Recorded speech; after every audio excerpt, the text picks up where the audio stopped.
Hi everyone, hello प्यारे बच्चों, क्या हाल चाल, कैसे हैं आप सब लोग। तो बेटा अल्टरनेटिंग करंट हम लोग पढ़ रहे हैं और आज इस चैप्टर का हमारा लेक्चर नंबर 2 होने वाला है। तो लेक्चर नंबर 1 आपने अगर नहीं देखा है तो आप देख लीजिएगा, रिकॉर्डेड में अवेलेबल है वीडियो सेक्शन में। और आज है अपना लेक्चर नंबर 2। लेक्चर नंबर 1 में हमने क्या क्या किया, हमने बेटा एवरेज निकालना सीखा, फुल साइकिल का, हाफ साइकिल का, एवरेज का फॉर्मूला देखा कि भाई एरिया से कैसे एवरेज निकालते हैं, इंटीग्रेशन से कैसे एवरेज निकालते हैं। देन वी सॉ बेटा आरएमएस कैसे निकालते हैं, आरएमएस की इंपॉर्टेंस क्या है, एसी को कैसे मेजर किया जाता है, किस टाइप के मेजरिंग डिवाइसेस से डीसी को कैसे मेजर किया जाता है, और उस पे जो भी क्वेश्चंस बन सकते थे आरएमएस वाले और जो भी बन सकते थे सारे हमने किए। तो अब वो टॉपिक अपना ओवर हो चुका है बेटा। अब आज का जो टॉपिक है इसमें हम लोग सर्किट्स पढ़ने वाले हैं, यानी कि जो अल्टरनेटिंग करंट आप लास्ट क्लास में पढ़ रहे थे उसको अगर किसी सर्किट के साथ जोड़ दिया जाए तो क्या क्या होता है। ठीक है, आइए इसको समझते हैं। तो आप हेडिंग डाल सकते हैं बेटा नए टॉपिक का सर्किट्स, ठीक है ना, सर्किट्स आप इसका बेटा हेडिंग डाल सकते हो। चलो शुरू करते हैं, आ जाओ। तो ये आरएमएस वगैरह अपना हो चुका था, है ना। अब देखो यार, सर्किट यानी कि जैसे हम पहले क्या पढ़ते थे, करंट इलेक्ट्रिसिटी में एक बार हमने सर्किट पढ़ा हुआ है ना। बट वो अलग कैसे था यहाँ के सर्किट से। तो वहां पे बेटा जब भी आप रजिस्टर लेते थे, है ना, उसके साथ में आप डीसी कनेक्ट करते थे, यानी कि battery of potential V, it is DC. इसकी खास बात यह है बेटा कि इसमें करंट लगातार चेंज नहीं होता था, पोटेंशियल लगातार चेंज नहीं होता था। हम बोलते थे भाई पोटेंशियल वी है, मान लो इसकी वैल्यू आप कह लो 30 है, 30 वोल्ट, और यहाँ पे जो रेजिस्टेंस है वो मान लो आपका 5 ओम है ना। तो हम लगाते थे सीधा सीधा ओम्स लॉ। हम कहते थे कि भाई अगर करंट निकालना है बड़े पोटेंशियल से शुरू होकर ऐसे जाएगा तो भाई करंट की वैल्यू हो जाएगी V बाई आर, है ना। V कितना है भाई 30 और R है आपका 5, कितना आ गया 6 एम्पियर। ठीक है बेटा, 6 एम्पियर आंसर आया। अब इसमें पोटेंशियल भी कांस्टेंट है, करंट भी कांस्टेंट है, लेकिन जब आप इसी सर्किट को एसी से कनेक्ट करोगे, एसी का सिंबल ऐसा बनता है भाई, डीसी में बैटरी बनाते थे आप, है ना, ये बैटरी था तो डीसी था। अब आपने इसी रजिस्टर में क्या लगाया, एसी लगाया। ये देखो सांप की तरह दिख रहा है। ये देखो इंडक्टर, इंडक्टर में आपने क्या लगाया, एसी लगाया। आपने कैपेसिटर में क्या लगाया, एसी लगाया। अब आप याद करो बेटा, ईएमआई में मैंने आपको एकदम लास्ट में कौन सा टॉपिक पढ़ाया था, एलआर सर्किट। एलआर सर्किट मतलब एक इंडक्टर होता था, इंडक्टेंस एल, और एक रजिस्टर होता था, इसमें हम डीसी कनेक्ट करते थे। बट यहां पे हम क्या कर रहे हैं, इसमें भी हम एसी कनेक्ट कर रहे हैं, एसी। सिमिलरली कैपेसिटर में भी हम एसी कनेक्ट कर रहे हैं। ठीक है, चलिए अब देखिए मैं आपको इसको समझने का एक तरीका बताता हूं, बहुत सिंपल सा, और तीनों सर्किट आपको मैं एक साथ पढ़ा दूंगा। ठीक है, क्योंकि जितना आप क्वेश्चंस करेंगे उतना आपके लिए बेनिफिशियल है। बेसिक्स यहां से आप पढ़िए तीनों सर्किट का, देखिए क्या क्या होता है। एक बेटा फेज डिफरेंस नाम की चीज होती है। फेज डिफरेंस क्या होता है पहले वो समझ लेते हैं, है ना। देखिए फेज डिफरेंस का मतलब क्या होता है, समझिए आप इस बात को। मान लीजिए बेटा अगर हम बात करें कि एक करंट का फंक्शन मेरे को दिया है ना, मान लो एक करंट का फंक्शन है, करंट वर्सेस टाइम। तो आप सबसे नॉर्मल कौन सा पढ़ते हैं बेटा, sir I naught sine omega T, है ना, साइन ओमेगा टी। आप कहते हो देखो सर आई नॉट इसकी मैक्सिमम वैल्यू हो गई, यानी कि पीक वैल्यू हो गई, और करंट जो है साइन के फंक्शन से बदल रहा है। अब साइन का फंक्शन जो नॉर्मली ड्रॉ किया जाता है वो ऐसे होता है, देखो, है ना, यूं ऐसे। आप जानते हो ये बात कि भाई साइन 0 0 होगा, टी बराबर 0 पे 0 आएगा, है ना भाई। साइन 90 पे 1 आएगा, तो ये 0 डिग्री है, ये 90 डिग्री है ना, ये 0 ये 90, 90 पे 1 आएगा तो ये 1 हो गया, ये आई नॉट, तो मैक्सिमम वैल्यू आई नॉट आ जाएगी। फिर देखो ये आपका 180 डिग्री है बेटा, ये क्या है 180 डिग्री है, 180 डिग्री यानी कि आप कहेंगे साइन पाई, है ना, 0 हो गया। फिर ये बेटा देखो 270 है, यहाँ पे आप 270 देखेंगे, 270 कितना हो गया भाई, -1 होता है साइन 270। फिर देखोगे तो यहाँ पे 360 आ गया, साइन 360 फिर से 0 हो गया। तो ऐसे एंगल वेरी करता है, आप जानते हैं, राइट, ऐसे एंगल वेरी करता है, आप जानते हैं। अब जो इंपॉर्टेंट बात है वो देखो क्या है, अगर मैंने करंट टाइम और वोल्टेज टाइम एक साथ बनाया, एक के ऊपर एक, समझ में आ रही बात, करंट और वोल्टेज। तो देखो येलो कलर से मैं करंट का ग्राफ बनाऊंगा और ग्रीन कलर से वोल्टेज का, ठीक है ना, एक के ऊपर एक ओवरलैप करता हूं। थोड़ा सा विजुअलाइज करिएगा क्या हुआ। देखो ये येलो वाला जो है ना वो करंट है, करंट टाइम साइन थीटा, और मान लो वोल्टेज टाइम भी ऐसा ही है, वोल्टेज टाइम भी बिल्कुल ऐसा ही है, बस ना उसकी हाइट थोड़ी सी कम है। तो आप क्या कमेंट करोगे इसके बारे में, वो मैं बताता हूं आपको। आप कहोगे देखो सर, ये जो आप हाइट देख रहे हो ना सर, ये वाली हाइट, ये मेरे को बता रहा है कि वी नॉट कितना है ना भाई, पोटेंशियल की मैक्सिमम वैल्यू कितनी है, मैक्सिमम कितना ऊपर जा रहा है। अच्छा, और ये वाली जो हाइट है बेटा, यहां से लेके पूरा ऊपर तक जो येलो वाला है, वो मेरे को आई नॉट बता रहा है ना। आई नॉट यानी कि peak value of current, V naught यानी कि पीक वैल्यू ऑफ वोल्टेज। अब depending on the value of resistance, जिसको हम आगे जाके इंपीडेंस भी बोलेंगे, इनके बीच में एक रिलेशन होता है। जैसे कि अगर मैं आर वाले सर्किट की बात करूं रेजिस्टिव, तो आई नॉट बराबर क्या होगा, वी नॉट बाई आर। पढ़ा है ना बचपन में, पढ़ा है ना भाई, बिल्कुल बिल्कुल पढ़ा है सर। तो V naught divided by R हो जाएगा।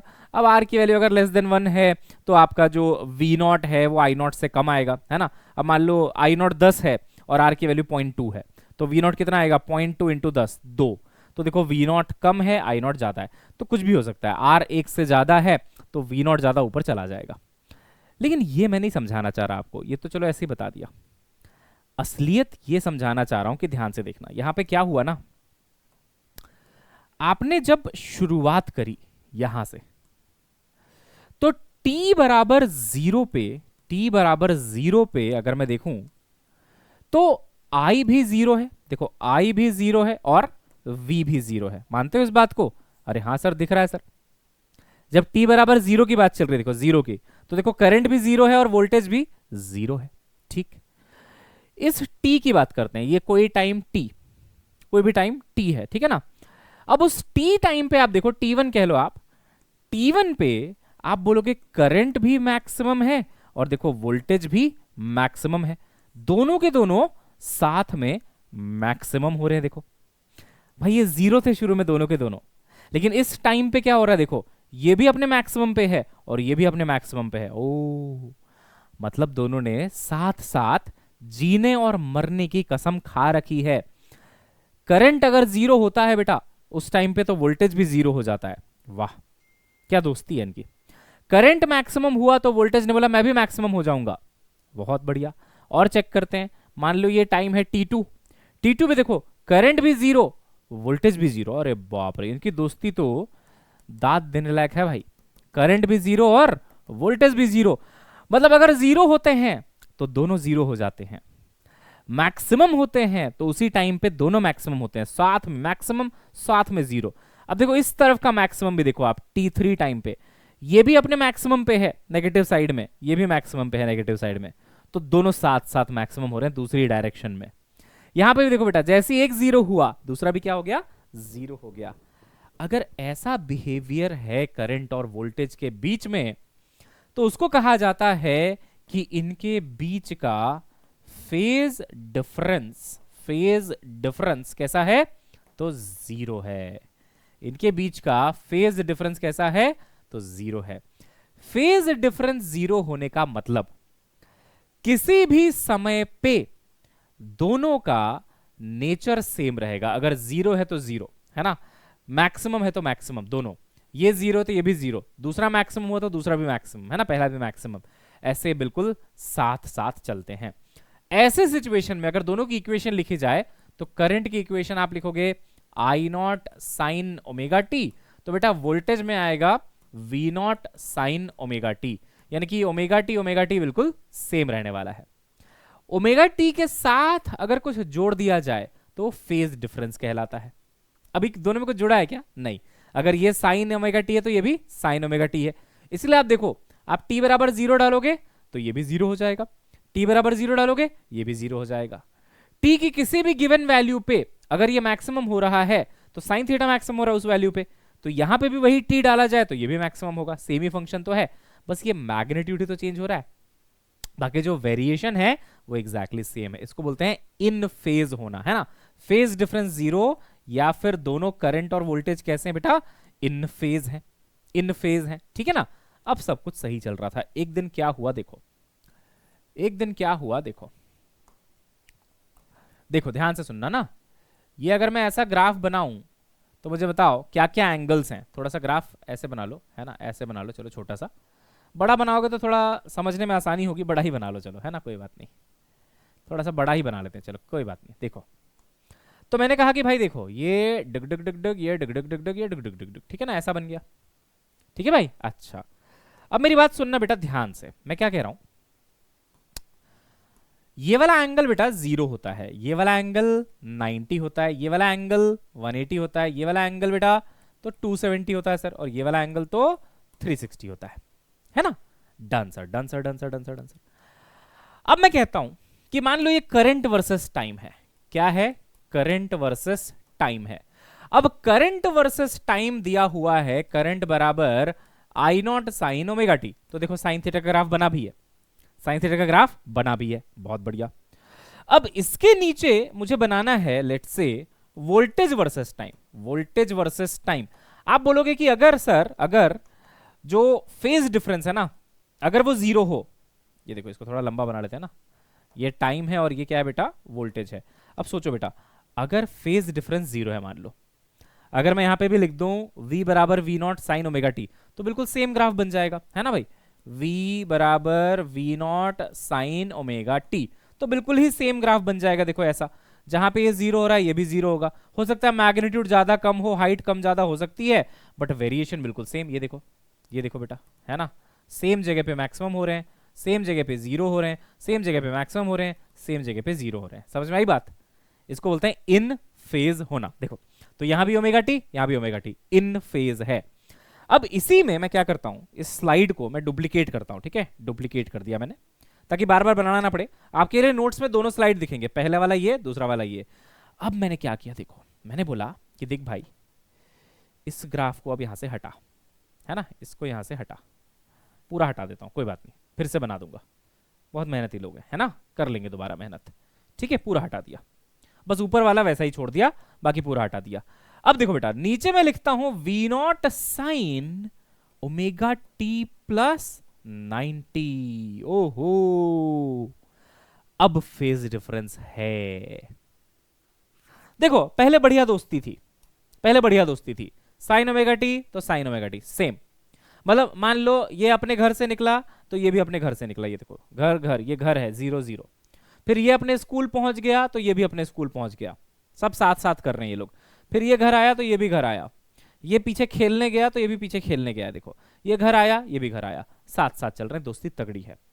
अब क्या हुआ, यहां पे बेटा 90 डिग्री जुड़ गया, 90 डिग्री ओमेगा टी में अब 90 डिग्री जुड़ गया। किसके फंक्शन में? तो वोल्टेज के फंक्शन में।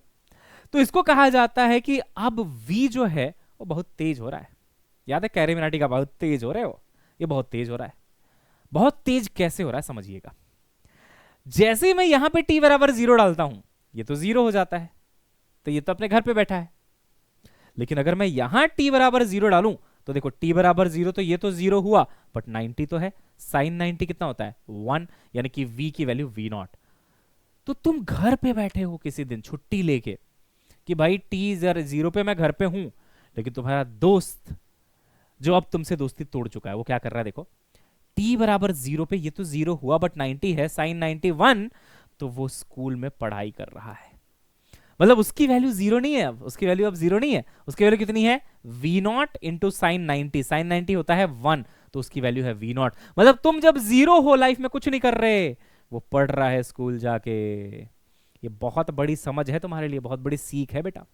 जब तुम स्कूल में होते हो ना, सब साथ साथ करते हैं तुम्हारे, अरे भाई तू पढ़ेगा तो मैं भी पढ़ूंगा, तू नहीं पढ़ेगा मैं भी नहीं पढ़ूंगा। लेकिन जब कंपटीशन आता है ना, कंपटीशन आता है ना, देखना रियल लाइफ एग्जांपल है बेटा। क्या हो गया, ये बढ़ जा भाई स्लाइड आगे, मेन पॉइंट पे अटकता है। हाँ, जब कंपटीशन आता है, नीट की तैयारी कर रहे हैं दोनों दोस्त, तो बोलेगा अरे भाई मैं भी नहीं पढ़ रहा, तू भी मत पढ़। तो तुम ठीक है नहीं पढ़ रहे, घर पे बैठे हो आराम से 0 पे, बट ये पढ़ रहा है, ये पढ़ रहा है, ये 1 पे है, ये देखो साइन 91 यानी कि अपने मैक्सिमम पे है ये बेटा, बहुत मेहनत कर रहा है लाइफ में। समझ आ रही बात? हाँ, तो कहने का मतलब इसका ग्राफ यहां से स्टार्ट होगा, 1 से स्टार्ट होगा। आपको एक ट्रिक सिखाता हूं, जितने का फेज डिफरेंस है, अगर 90 आगे चल रहा है ये, तो ये नीचे वाला ग्राफ यहां से स्टार्ट होगा। मतलब आप इतना पार्ट छोड़ो और इस पार्ट को यहां पे कॉपी पेस्ट कर दो। मेरी बात समझ रहे हो? ये वाला पार्ट यहां से उठा के, तो बेसिकली अब ये ग्राफ कुछ ऐसा दिखाई देगा, यहां से स्टार्ट होके बाकी का पार्ट बनाना है। इतना पार्ट गया, ये सीधा 90 से स्टार्ट कर रहा है, तुम कहां से स्टार्ट कर रहे थे 0 से, ये तुमसे 90 आगे चल रहा है। तो इस 0 से 90 वाला पार्ट जब तुम करोगे, ये तो कुछ और कर रहा होगा, 90 से 180 कर रहा होगा, समझ वाली बात। ये 90 आगे है बेटा तुमसे, 90 आगे, 90 आगे पीछे नहीं है, 90 आगे है। 90 आगे मतलब तुम यहां से स्टार्ट कर रहे हो, वो यहां से स्टार्ट कर रहा है, उसको हेड स्टार्ट मिल गया। तो देखो यहां से अगर स्टार्ट करेगा तो ग्राफ कैसा बनेगा समझो आप। यहां से अगर स्टार्ट करेगा तो ये ऐसे यहां पे आ गया, ये आ गया आपका V0। V0 के बाद ये 90 डिग्री में नीचे चला जाएगा बेटा, तो ये 90 डिग्री है, ये 180 है, ये आपका 270 है, ये आपका 360 है ना। तो देखो 90 से 180 यानी कि 90 डिग्री के गैप में ये नीचे आ गया, तो ये नीचे आ गया 90 डिग्री में।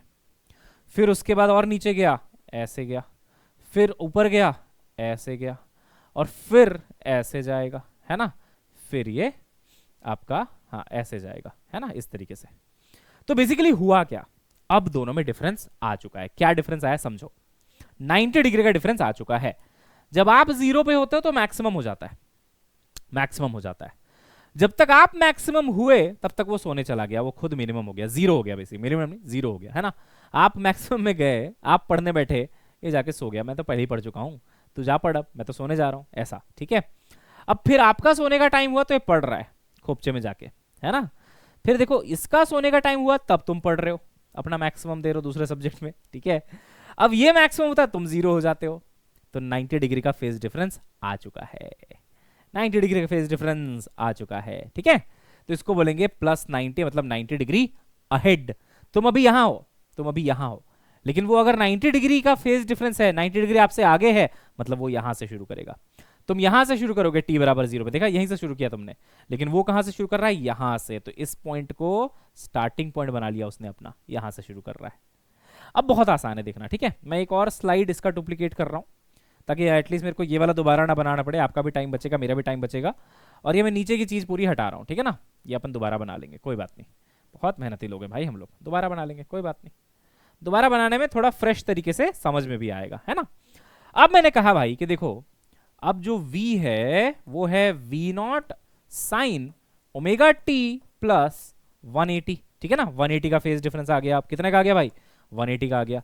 तो आपसे सिंपल सा लॉजिक पूछता हूं कि अगर आप 0 से स्टार्ट कर रहे हो t बराबर 0 पे, और ये आपसे 180 डिग्री आगे चल रहा है, तो ये कहां से स्टार्ट करेगा t बराबर 0 पे, यहां से 180 से। भाई 180 डिग्री आगे है ना तुमसे, तो तुम जब यहां हो तो वो यहां है, तो इसकी शुरुआत ही यहां से हो रही है। शुरुआत मतलब ये, अब देखो शुरुआत करके दिखाता हूं।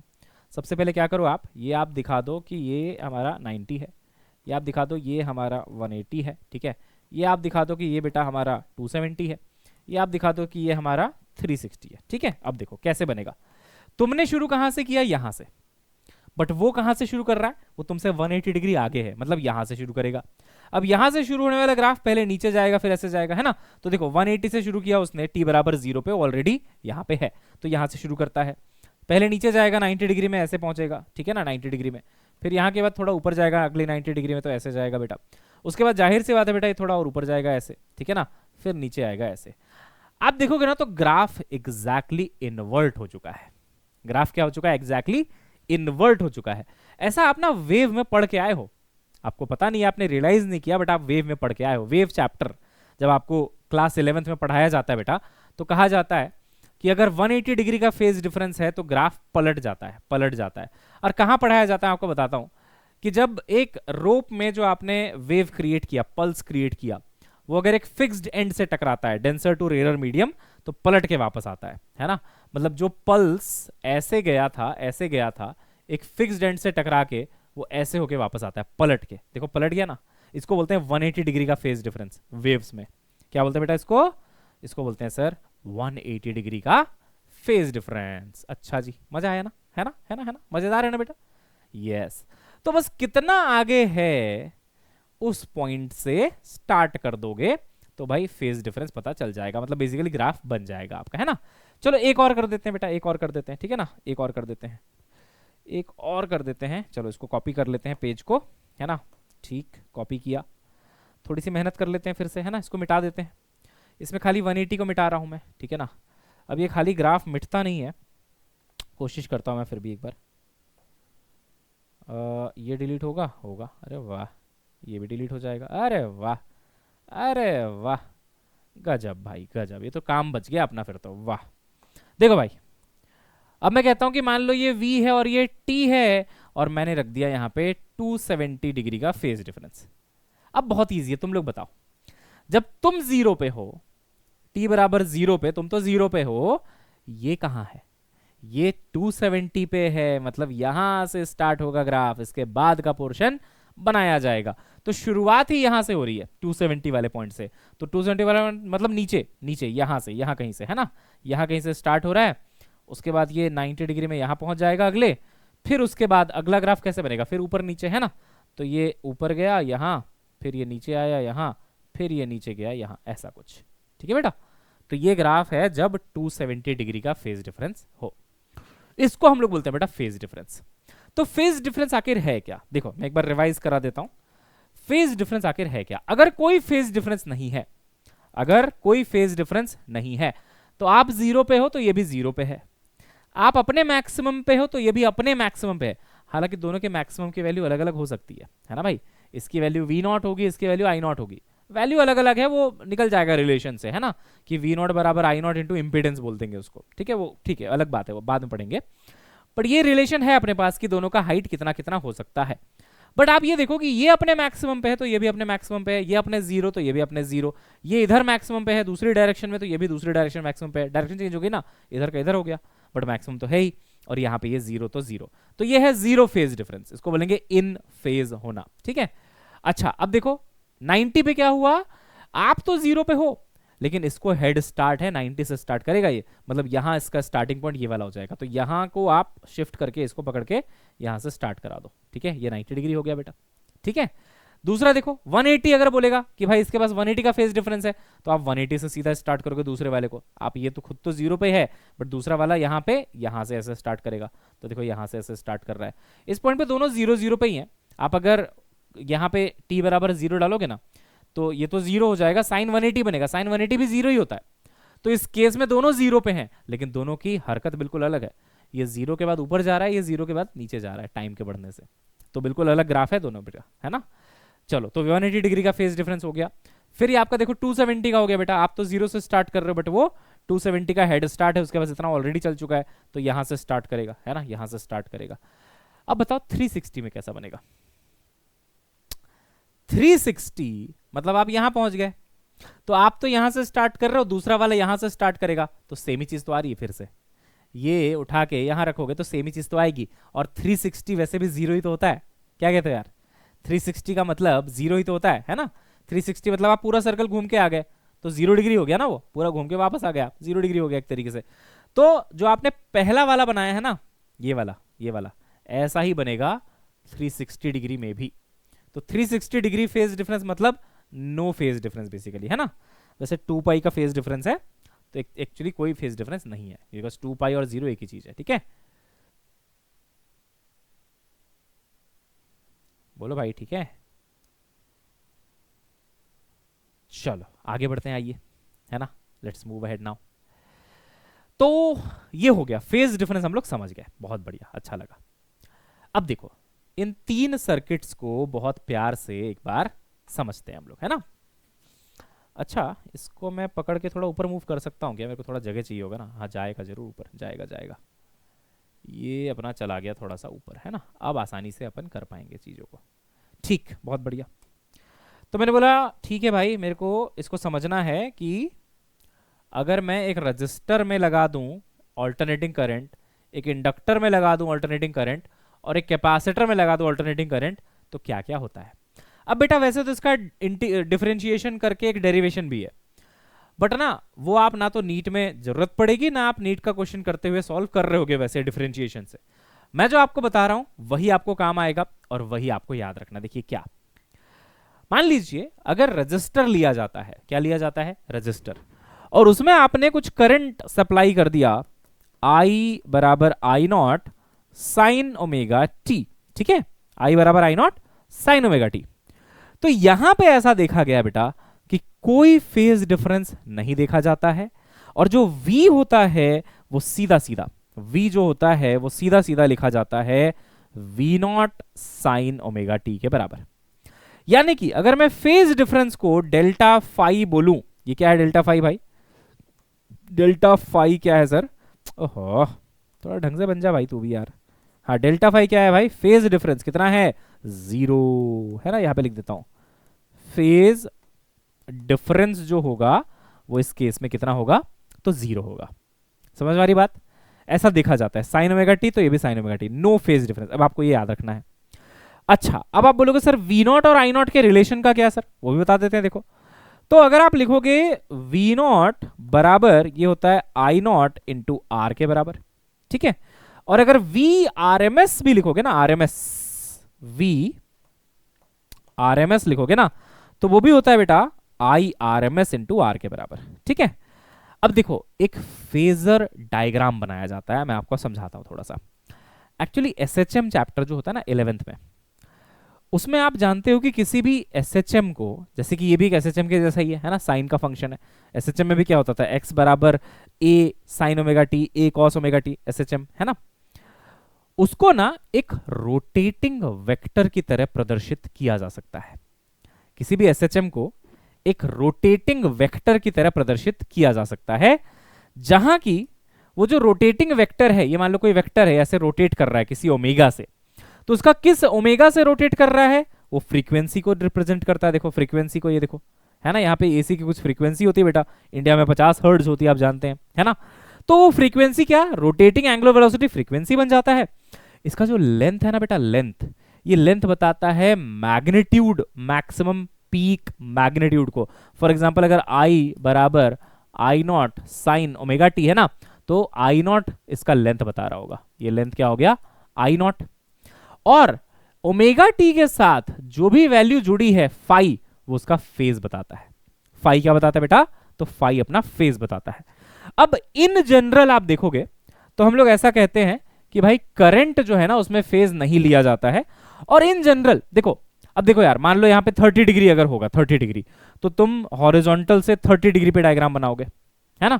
बोलोगे कि अच्छा देखो ये क्या रिप्रेजेंट कर रहा है, 30 डिग्री का फेज है और इसका लेंथ हो गया मान लो आई नॉट, है ना। तो आई नॉट इसका पीक मैग्नीट्यूड बता रहा है, और भाई ओमेगा बता रहा है कि कितने स्पीड से घूम रहा है, तो फ्रीक्वेंसी हो गया। इन जनरल करंट को हम लोग एज अ रेफरेंस हॉरिजॉन्टल ही ड्रॉ करते हैं, नो मैटर कितना फेज लिखा है। करंट को एक रेफरेंस लाइन की तरह लिया गया है कि करंट को हमेशा हम लोग क्या रखते हैं बेटा? एक्स एक्सिस में रख लेते हैं। तो अगर मैं ऐसा करूं यहां पे कि भाई फेजर का एक डायग्राम बनाता हूं कि इसका जो फेजर है करंट का, उसको कैसा रखने बोला बेटा मैंने? तो मैंने बोला हॉरिजॉन्टल रखो, हॉरिजॉन्टल रखो। तो ये मैग्नीट्यूड क्या बता रहा है, लेंथ क्या बता रहा है? आई नॉट को बता रहा है। ये करंट का फेजर बन गया। तो करंट का phasor is a rotating vector जिसका लेंथ आई नॉट बताता है, ओमेगा इसकी फ्रीक्वेंसी या एंगुलर वेलोसिटी को बताता है बेटा, और एंगल कितने पे हो, फेज को बताता है। करंट को हम लोग जनरली हॉरिजॉन्टल बनाते हैं। अब सुनना, अगर करंट हॉरिजॉन्टल है तो वोल्टेज करंट के साथ कितने फेज डिफरेंस पे है? 0, कोई फेज डिफरेंस नहीं है। तो वोल्टेज बोलेगा कि भाई जो करंट करेगा वो मैं भी करूंगी, यानी कि जिस डायरेक्शन में करंट है उसी डायरेक्शन में वोल्टेज भी होगा। तो ये वोल्टेज का फेजर बन गया। ओवरलैप कर जाते हैं दोनों, क्या कर जाते हैं? ओवरलैप कर जाते हैं बेटा दोनों, है ना। जिधर करंट है उधर वोल्टेज भी बन जाता है, because there is no phase difference, है ना। तो उनके बीच में कोई फेज डिफरेंस नहीं है। तो थोड़ी देर बाद घूम के ये ऐसे आ जाएगा करंट, तो वोल्टेज भी ऐसे ही आ जाएगा उसके साथ साथ। ये दोनों घूम रहे हैं मान लो आप, है ना, ये दोनों क्या कर रहे हैं बेटा? घूम रहे हैं ऐसे, है ना। एक्चुअली आपने पढ़ा होगा कि एसएचएम को एज अ सर्कुलर मोशन भी इमेजिन करते हैं हम लोग। ये वैसा ही कुछ है, सर्कुलर मोशन से ही ये लॉजिक आ रहा है कि भाई ये रेडियस हो गया आपके मैग्नीट्यूड के बराबर, है ना। अब ये सर्कल में ऐसे घूमता रहेगा, घूमता रहेगा, घूमता रहेगा, ठीक है ना बेटा। तो सर्कल में जैसे जैसे घूमेगा आपको उसकी वैल्यू मिलती चली जाएगी, ठीक है। चलो अब आगे बढ़ते हैं, आ जाओ। देखो भाई सेकेंड केस में आते हैं यहां पे। अब देखना ये जो पैटर्न है ना ये सेम ही फॉलो होगा, ठीक है ना। ये क्या है बेटा? Inductor. Inductor L, L is the inductance. L की यूनिट क्या होती है बच्चे? हेनरी होती है। मैंने पढ़ाया आपको ईएमआई चैप्टर में, है ना भाई। ईएमआई चैप्टर मैंने आपको पढ़ाया है, हेनरी इसकी यूनिट होती है, ठीक। अब देखो, अगर मैं लिखूं कि आई जो सप्लाई किया गया वो है I naught sine omega T, ठीक है ना। ये आपने करंट दिया, करंट दिया ये आपने, ठीक है। तो बेटा यहां पे क्या याद रखना है ना कि वोल्टेज जो होता है ना वो V naught sine omega T plus pi by 2 यानी कि 90 इसके बराबर होता है। अब इसका छोटा सा एक डिफरेंशिएशन होता है ना, वो डिफरेंशिएट करके आ जाता है, क्योंकि वो आप जानते हैं ना इंडक्टेंस वाला फॉर्मूला V बराबर वो आता है ना EMF बराबर L di by D T, है ना। तो L को बाहर रख के और फिर di बाई डी टी मतलब इसको डिफरेंशिएट करके आ जाता है वो, है ना। साइन का डिफरेंशिएशन कॉस हो जाता है और फिर कॉस को हम लोग 90 प्लस थीटा मतलब थीटा प्लस 90 लिख लेते हैं, तो साइन 90 प्लस थीटा बन जाता है वो, ठीक है। अब वो डेरिवेशन एक अलग चीज है, बट आप ऐसा समझो कि यहां पे वोल्टेज 90 डिग्री आगे चल रहा है। कौन आगे चल रहा है? वोल्टेज। वोल्टेज मतलब पोटेंशियल। तो इसका ना एक ट्रिक है इसको याद करने का। इसका ट्रिक क्या है बेटा, देखो मैं बताता हूं इसको याद करने का ट्रिक, क्योंकि भूल जाओगे ना कि वोल्टेज आगे था कि करंट आगे था, क्योंकि इसमें करंट आगे आ जाएगा, इसमें क्या हो जाएगा, करंट आगे रहेगा। उसको याद करने का ट्रिक बहुत सिंपल है, IPL। देखते हो IPL? नहीं भी देखते हो तो कोई बात नहीं, काम आएगा तुम्हारे। IPL नाम तो सुना होगा, इंडियन प्रीमियर लीग, है ना। बट ये इंडियन प्रीमियर लीग नहीं है जिसमें धोनी भैया खेलते हैं। वैसे मेरी favourite team Chennai super Kings है, तुम भी बताना कमेंट करके तुम्हारी कौन सी है ना। हाँ, IPL इंडक्टर में पोटेंशियल लीड करता है, ये ट्रिक है, समझे मेरी बात। I फॉर इंडक्टर, ये इंडक्टर है, पोटेंशियल यानी कि voltage, lead lead L for lead, lead मतलब आगे, कितना आगे, 90 डिग्री। वो तुमको याद करना पड़ेगा 90 डिग्री लीड करता है। अब ये मत भूल जाना, अच्छा कितना लीड करता था भाई, 30 की 60 की 45, उसमें कंफ्यूज मत होना भाई, 90 लीड करता है, ठीक। अच्छा अच्छा, सिमिलरली इसमें क्या होता है, देखो कैपेसिटर में क्या होता है। अब मैंने मान लो यहां पे लिखा करंट बराबर I naught sine omega T और थोड़ी जगह छोड़ दी, और V बराबर V not sine omega T थोड़ी जगह छोड़ दी। देखते हैं कौन लीड कौन लैग। जो लीड करेगा 90 से उसमें प्लस 90 कर देंगे भाई, जो लीड करेगा उसमें क्या करेंगे, प्लस 90 कर देंगे भाई, ठीक है। अब देखो मेरी बात ध्यान से सुनना, IPL हमने बनाया, इंडियन प्रीमियर लीग। अब कैपेसिटर में कोई ट्रिक बन नहीं रही थी, तो बॉलीवुड वालों ने क्या किया, एक नया प्रीमियर लीग चालू करवाया IPL के जैसा, जिसका नाम है सेलिब्रिटी क्रिकेट लीग। क्या नाम है? Celebrity cricket league. ये सच में है ऐसा, तुमने नहीं सुना कभी? उसमें मनोज तिवारी वगैरह खेलते हैं, कभी सर्च करना यूट्यूब पे सेलिब्रिटी क्रिकेट लीग। तो उसका शॉर्ट फॉर्म क्या बनेगा भाई, CCL, है कि नहीं यार, CCL। इसका फुल फॉर्म क्या है, कैपेसिटर में करंट लीड करता है। अच्छा, बहुत सही। IPL मतलब इंडक्टर में पोटेंशियल लीड करता है, IPL इंडक्टर में पोटेंशियल लीड करता है। CCL मतलब कैपेसिटर में करंट लीड करता है भाई, कैपेसिटर में करंट लीड करता है भाई। तो सोचो अगर करंट लीड करता है तो इसमें 90 आ जाएगा, लीड 90 से ही करना है, इसमें भी और इसमें भी। बट आप ये भूल जाते हो कि किसमें कौन लीड करता था, इसलिए आपको ट्रिक बताई गई है कि IPL मतलब इंडक्टर में पोटेंशियल लीड करेगा, CCL मतलब कैपेसिटर में करंट लीड करेगा। बट जो लीड करने का एंगल है वो दोनों में कितना है, 90 है। तो जो लीड कर रहा है उसमें आप 90 जोड़ दो, जो लीड कर रहा है उसमें आप 90 जोड़ दो, ठीक है। अब देखो मैं आपको सिंपल सी बात बोलता हूं, मान लो मैंने बोला कि भाई एक कैपेसिटर है, ठीक है ना, थोड़ा सा समझो इस बात को, एक कैपेसिटर है। अब मैंने बोला इसमें मैंने पोटेंशियल आपको पहले ही दे रखा है, पोटेंशियल बराबर V not sine omega T plus 30। Phase कुछ भी हो सकता है पोटेंशियल का, क्यों नहीं हो सकता, कुछ भी हो सकता है, 0 रहे 30 रहे कुछ भी हो सकता है। अब आपको बोलता है कि राइट डाउन करंट का इक्वेशन। कैसे लिखोगे, आप लिखोगे करंट बराबर आई नॉट, यहाँ पे आई नॉट आएगा, अभी आई नॉट निकालना भी सिखा दूंगा। यहाँ पे आ जाएगा साइन, यहाँ पे आ जाएगा ओमेगा टी। अब आप बोलोगे अच्छा कैपेसिटर है, तो कैपेसिटर में करंट लीड करता है, लीड करता है मतलब करंट इससे आगे रहेगा, कितना आगे रहेगा, 90 आगे रहेगा। तो बच्चा यहाँ पे प्लस 90 लिख देता है, लो सर, और दांत निपोड़ देता है ई। अरे बेटा हमेशा 90 नहीं लिखना है, इससे 90 आगे लिखना है। 30 पे तो ये नमूना खुद है, 30 पे तो नमूना खुद है, उसमें 90 जोड़ना होता है। 90 जोड़ोगे 30 में तो कितना आएगा भाई, 30 में 90 जोड़ोगे कितना आएगा भाई, 120। तो यहाँ 90 मत लिखो ना बेटा, यहाँ पे 120 लिखो। फिर बच्चे बोलते हैं नहीं सर आपने सर 90 सिखाया था, गलत बात है सर, 90 सिखाया था आपने।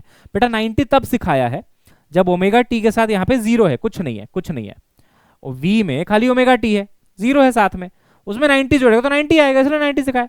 इन दोनों के बीच का डिफरेंस 90 है बेटा, डिफरेंस 90 है, फेज डिफरेंस। देखो यहाँ पे लिखा है साफ साफ बड़े बड़े अक्षरों में, फेज डिफरेंस इज 90। मैंने ये कभी नहीं बोला कि करंट का फेज 90 है, मैंने बोला करंट का फेज 90 डिग्री से आगे है। तो जो ऑलरेडी 30 पे है उससे 90 आगे कितना हुआ, 120 ही तो हुआ।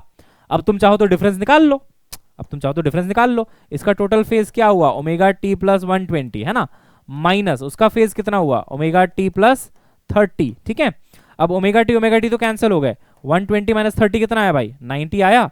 ये 90 आना चाहिए बेटा, डिफरेंस 90 आना चाहिए। जरूरी नहीं है कि हर बार करंट के फंक्शन में 90 आए, लेकिन करंट के फंक्शन में जो फेज है और वोल्टेज के फंक्शन में जो फेज है उसका डिफरेंस वो 90 आना चाहिए। क्लियर हो रहा है, यस हाँ। बट इन जनरल हम लोग पढ़ाते समय ऐसा बोल देते हैं कि भाई क्योंकि वोल्टेज में जीरो था इसलिए करंट में प्लस 90 हो गया, तो 90 ही दिखेगा। यहाँ देखो करंट में जीरो था, यहाँ पे कुछ नहीं था, तो प्लस 90 किया तो प्लस 90 दिखेगा। अब चलो बताओ, एक क्वेश्चन कर दो, मैं खुश हो जाऊंगा। क्वेश्चन क्या करना है, समझे कि नहीं, बस वो चेक करने के लिए है ना। मान लो P है, मतलब P कह रहा हूं मैं, V है ना। कौन सा लॉजिक लगेगा भाई, IPL, इंडक्टर में पोटेंशियल लीड करता है। अब मैंने बोला देख भाई करंट का जो फंक्शन है बेटा वो है I not sine omega T plus 37। मैंने बोला बेटा पोटेंशियल लिख दे, तो तुम बोलोगे V not sine omega T plus कितना 37 पे, तो वो ऑलरेडी है।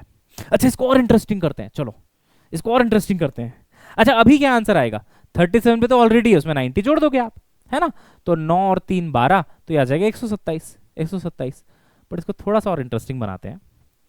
मैं कहता हूं कि नहीं, करंट में ना -37 है। कितना है, -37 है। अब सोचो IPL मतलब इंडक्टर में पोटेंशियल लीड करेगा, कितना लीड करेगा भाई, तो 90 डिग्री लीड करेगा सर, 90 डिग्री लीड करेगा। अब वो ऑलरेडी -37 पे था, उससे 90 आगे, तो कितना आंसर आएगा पता है, 53। कहा 90 दिख रहा है कहीं पे तुमको, नहीं ना, बट डिफरेंस लोगे तो दिखेगा। देखो 53 माइनस -37, 53 माइनस -37, तो ये हो जाएगा 53 प्लस 37, जोड़ के देखो कितना आता है 90। ये दोनों कॉम्प्लीमेंट्री एंगल है, प्रोजेक्टाइल में पढ़ा भी होगा तुमने, है ना। 53 एंड 37 आर कॉम्प्लीमेंट्री एंगल, इनको जोड़ने से हमेशा 90 आता है। या फिर ऐसा कह लो कि ऑलरेडी -37 पे था ना भाई, बिल्कुल था सर, -37 पे था। अब ये उससे 90 आगे होगा, तो +90 करने से कितना आएगा, 53 तो आएगा, वो मैंने लिख दिया यहाँ पे। तो कभी भी याद रखिएगा, हमेशा यहाँ पे 90 लिखा जाए ऐसा जरूरी नहीं है। हम क्या कह रहे हैं कि ये लीड कर रहा है 90 से। अब अगर यहाँ पे 0 है तो 90 ही आएगा प्लस करने से, यहाँ पे 0 है तो यहाँ पे 90 ही आएगा। बट जो भी वैल्यू गिवन है उसके अकॉर्डिंगली ही आप आगे बढ़ाना फेज को, ठीक है। चलो अब आगे बढ़ते हैं बेटा। देखो अब देखो मैंने ये लिख दिया कि यहाँ पे करंट साइन ओमेगा टी है, तो यहाँ पे वोल्टेज भी साइन ओमेगा टी है, नो फेज डिफरेंस। अच्छा यहाँ पे फेज डिफरेंस कितना है, तो 90 डिग्री है। यहाँ पे फेज डिफरेंस कितना है, तो 90 डिग्री है, ठीक। अच्छा यहाँ पे V नॉट बराबर क्या लिखा जाएगा, I नॉट इंटू आर लिखा था पहले, यहाँ तो आर है ही नहीं, कहाँ है आर, दिख रहा है आर। इस वायर का कोई रेजिस्टेंस नहीं है बेटा, ऐसा माना गया है, प्लेन वायर है और इंडक्टर है, आर तो है ही नहीं। ओम्स लॉ तो यार बुरा मान जाएगा, बोलेगा भाई ये क्या मजाक कर रहे हो, आर ही नहीं तुम्हारे पास। तो आर को रिप्लेस करने के लिए, आर को रिप्लेस करने के लिए एक नई चीज जन्म लेती है जिसका नाम है एक्सएल। एक्सएल का फॉर्मूला होता है omega into L. Omega is the angular frequency, L is the inductance, और इसको बोलते हैं बेटा इंडक्टिव रिएक्टेंस। क्या बोलते हैं, inductive reactance. It is equivalent to resistance of a circuit जिसमें रेजिस्टर लगा हो। बट अगर रेजिस्टर नहीं है तो उसको कौन रिप्लेस करता है, एक्सएल रिप्लेस करता है आर को। तो बताओ एक्सएल की यूनिट क्या होनी चाहिए, ओम ही तो होनी चाहिए, सही बात है ना भाई। यूनिट्स एंड डायमेंशन तो पढ़ा होगा तुमने, भाई वी नॉट की एक पर्टिकुलर यूनिट है वोल्ट, ये क्या है एम्पियर, तो वोल्ट अपॉन एम्पियर। यहाँ पे देखो ना वोल्ट अपॉन एम्पियर क्या मिलेगा, आर जो कि ओम होता है वोल्ट अपॉन एम्पियर। तो यहाँ पे भी देखो ना वोल्ट अपॉन एम्पियर क्या बनेगा, ओम, तो इसलिए इसकी यूनिट ओम ही रहती है। बस ये है कि इसको बोला जाता है कैपेसिटिव रिएक्टेंस, है ना। सिमिलरली देखो, वी आर एम एस बराबर आई आर एम एस, है ना, V equal to I R था ना जैसे, इंटू आर। ठीक है बेटा, वी आर एम एस बराबर I R M S into R. Done sir. और जो फेजर डायग्राम बनेगा वो कैसा बनेगा? तो फेजर डायग्राम देखो कैसा बनेगा। मैंने आपको एक चीज बोली थी कि करंट को हम हमेशा हॉरिजॉन्टल लेते हैं, तो करंट को हम हमेशा हॉरिजॉन्टल लेते हैं, तो हॉरिजॉन्टल ले लिए, ठीक, करंट हो गया। अब हमारा जो direction of rotation of phasor है वो एंटी क्लॉकवाइज है, एंटी क्लॉकवाइज है। तो सोचो वोल्टेज तो 90 डिग्री आगे चल रहा है, तो करंट जब तक यहां पहुंचेगा वोल्टेज तो ऑलरेडी यहां पे है, 90 डिग्री आगे चल रहा है ना। अच्छा, कई किताबों में क्लॉकवाइज भी लेते हैं, तो कई किताबों में आपको ये वोल्टेज नीचे दिखाएंगे, तो डिपेंड करता है कि आपका फेजर किधर घूम रहा है। समझ वाली बात है ना। फेजर अगर ऐसे घूम रहा है, एंटी क्लॉकवाइज लिया है आपने, तो भाई वोल्टेज आगे चलेगा इससे। तो जनरली वो डायग्राम पे नहीं जाते, मैग्नीट्यूड पे फोकस करते हैं, बट अगर वो डायग्राम पे जाएंगे तो आपको बता देंगे कि रोटेटिंग फेजर जो है वो एंटी क्लॉकवाइज है कि क्लॉकवाइज है। अब सोचो ना, अगर वो क्लॉकवाइज घूम रहा होता और करंट अभी यहाँ पे है, तो वोल्टेज तो आगे है, मतलब 90 डिग्री इससे घूम चुका है आगे। किधर घूम चुका है? अगर क्लॉकवाइज घूम रहा है तो इधर घूम चुका है, मतलब यहां पहुंच चुका है ना वो। तो वोल्टेज इससे आगे चल रहा है, ये अभी पीछे है ना, करंट अभी पीछे है 90 डिग्री ऐसे। लेकिन अगर मैं एंटी क्लॉकवाइज ले रहा हूं, जो मैं जनरली लेता हूं, कई बुक्स में एंटी क्लॉकवाइज ही होता है, तो क्या है, करंट तो अभी ऐसे है लेकिन वो 90 डिग्री आगे घूम चुका है पहले ही, तो यहाँ है। तो करंट इसका इंतजार कर रहा था यहाँ पे, बट वोल्टेज वाला नहीं, भाई मैं तो आगे आ चुका हूँ 90, तो आ जा पीछे मेरे, है ना। यहाँ पे देखो करंट इंतजार कर रहा था, वोल्टेज साथ में था। यहाँ पे क्या हुआ, करंट इंतजार कर रहा था, वोल्टेज आगे निकल चुका था। ठीक है, अब देखो एंटी क्लॉकवाइज लेंगे हम लोग, है ना, ठीक। अच्छा, एक्स सी का क्या नाम बोला बेटा मैंने, यहाँ पे लिख दूं? अरे यार क्या मिटा दिया मैंने, हाँ, एक्स सी को बोलते हैं एक्सएल, एक्सएल सॉरी, एक्स सी तो उधर आएगा ना, एक्स एल को बोलते हैं इंडक्टिव रिएक्टेंस, है ना, इंडक्टिव रिएक्टेंस। ठीक है बेटा, इसका फॉर्मूला क्या है, ओमेगा इंटू एल। इसका फॉर्मूला क्या है, ओमेगा इंटू एल। अब तुम खुद बताओ, अगर यहां पे तुमने इंडक्टिव रिएक्टेंस लिखा एक्स एल, तो यहां पे क्या लिखोगे, एक्स सी। इसकी यूनिट क्या होगी, ओम। इसको क्या बोलोगे, इसको बोलोगे कैपेसिटिव, है ना, रिएक्टेंस। ठीक है बेटा, इसको क्या बोलेंगे अपन, कैपेसिटिव रिएक्टेंस। और एक्सी का फॉर्मूला बता देता हूं मैं आपको, एक्सी का फॉर्मूला होता है 1 अपॉन ओमेगा सी। एक्सी का फॉर्मूला क्या होता है बेटा, 1 अपॉन ओमेगा सी। इसका भी यूनिट क्या है, मतलब हाँ ओम है। तो ये किसको रिप्लेस करेगा, आर को। तो देखो डेल्टा फाई के बाद जो लिखा था मैंने, रिलेशन लिखा था वी नॉट और आई नॉट का, तो यहां पे मैं लिखूंगा कि भाई वी नॉट बराबर I naught into X C. Simple है ना। जहां पे एक्स सी क्या है, तो 1 अपॉन ओमेगा सी है। ठीक है, इसकी यूनिट ओम है। अभी मैं लिखूंगा वी आर एम एस बराबर I R M S into X C. ठीक है, एक्स सी, ठीक है ना। यहाँ पे एक्सएल, आर लिख दिया गया यहाँ पे मैंने, सॉरी माय बैड, इसको हटा देते हैं। आर गलती से लिख दिया था भावनाओं में बह के, है ना, एक्सेल था यहाँ पे, राइट, थोड़ा सा सुधार लेना। हाँ एक्स सी। अब देखो यहाँ पे करंट को क्या बनाना है मुझे, जनरली हॉरिजॉन्टल, कैसा भी फेज रहे करंट को मैं जनरली हॉरिजॉन्टल ही बनाता हूं। अब सोचो कैपेसिटर में करंट लीड करता है, लीड कर रहा है, आगे आगे आगे आगे आगे आगे चल रहा है, तो वोल्टेज पीछे रह गया। अब अगर रोटेशन ऐसे हो रहा है, तो इसको थोड़ी बोलोगे कि ये पीछे है, तो आगे हो गया ना, ये तो आगे हो गया, घूम के यहाँ बाद में आएगा ना, वो आगे हो गया। तो वोल्टेज जो है पीछे चल रहा है, ऐसे पीछे है, ऐसे घूम के करंट आ चुका है, वोल्टेज अभी 90 डिग्री पीछे रह गया। वोल्टेज और करंट ऐसे थे, मान लो करंट यहाँ घूम के आ गया, वोल्टेज पीछे रह गया। अब ये साथ साथ में घूमते रहेंगे, मतलब 90 डिग्री हमेशा ये एंगल मेंटेन रहेगा। तो अगर करंट ऐसे हो गया तो वोल्टेज ऐसे रहेगा, करंट ऐसे हो गया तो वोल्टेज ऐसे रहेगा। तो 90 डिग्री का फेज अब मेंटेन्ड रहेगा हमेशा के लिए। ठीक है, ऐसा, ठीक है बेटा। चलो इसका स्क्रीनशॉट लो तो जल्दी से भाई, मैं अभी 1 सेकंड में आया ना, अभी आया। एक बार पूरा पढ़ लो, स्क्रीनशॉट ले लो, लिख लो, जो भी करना कर लो, मैं अभी आया।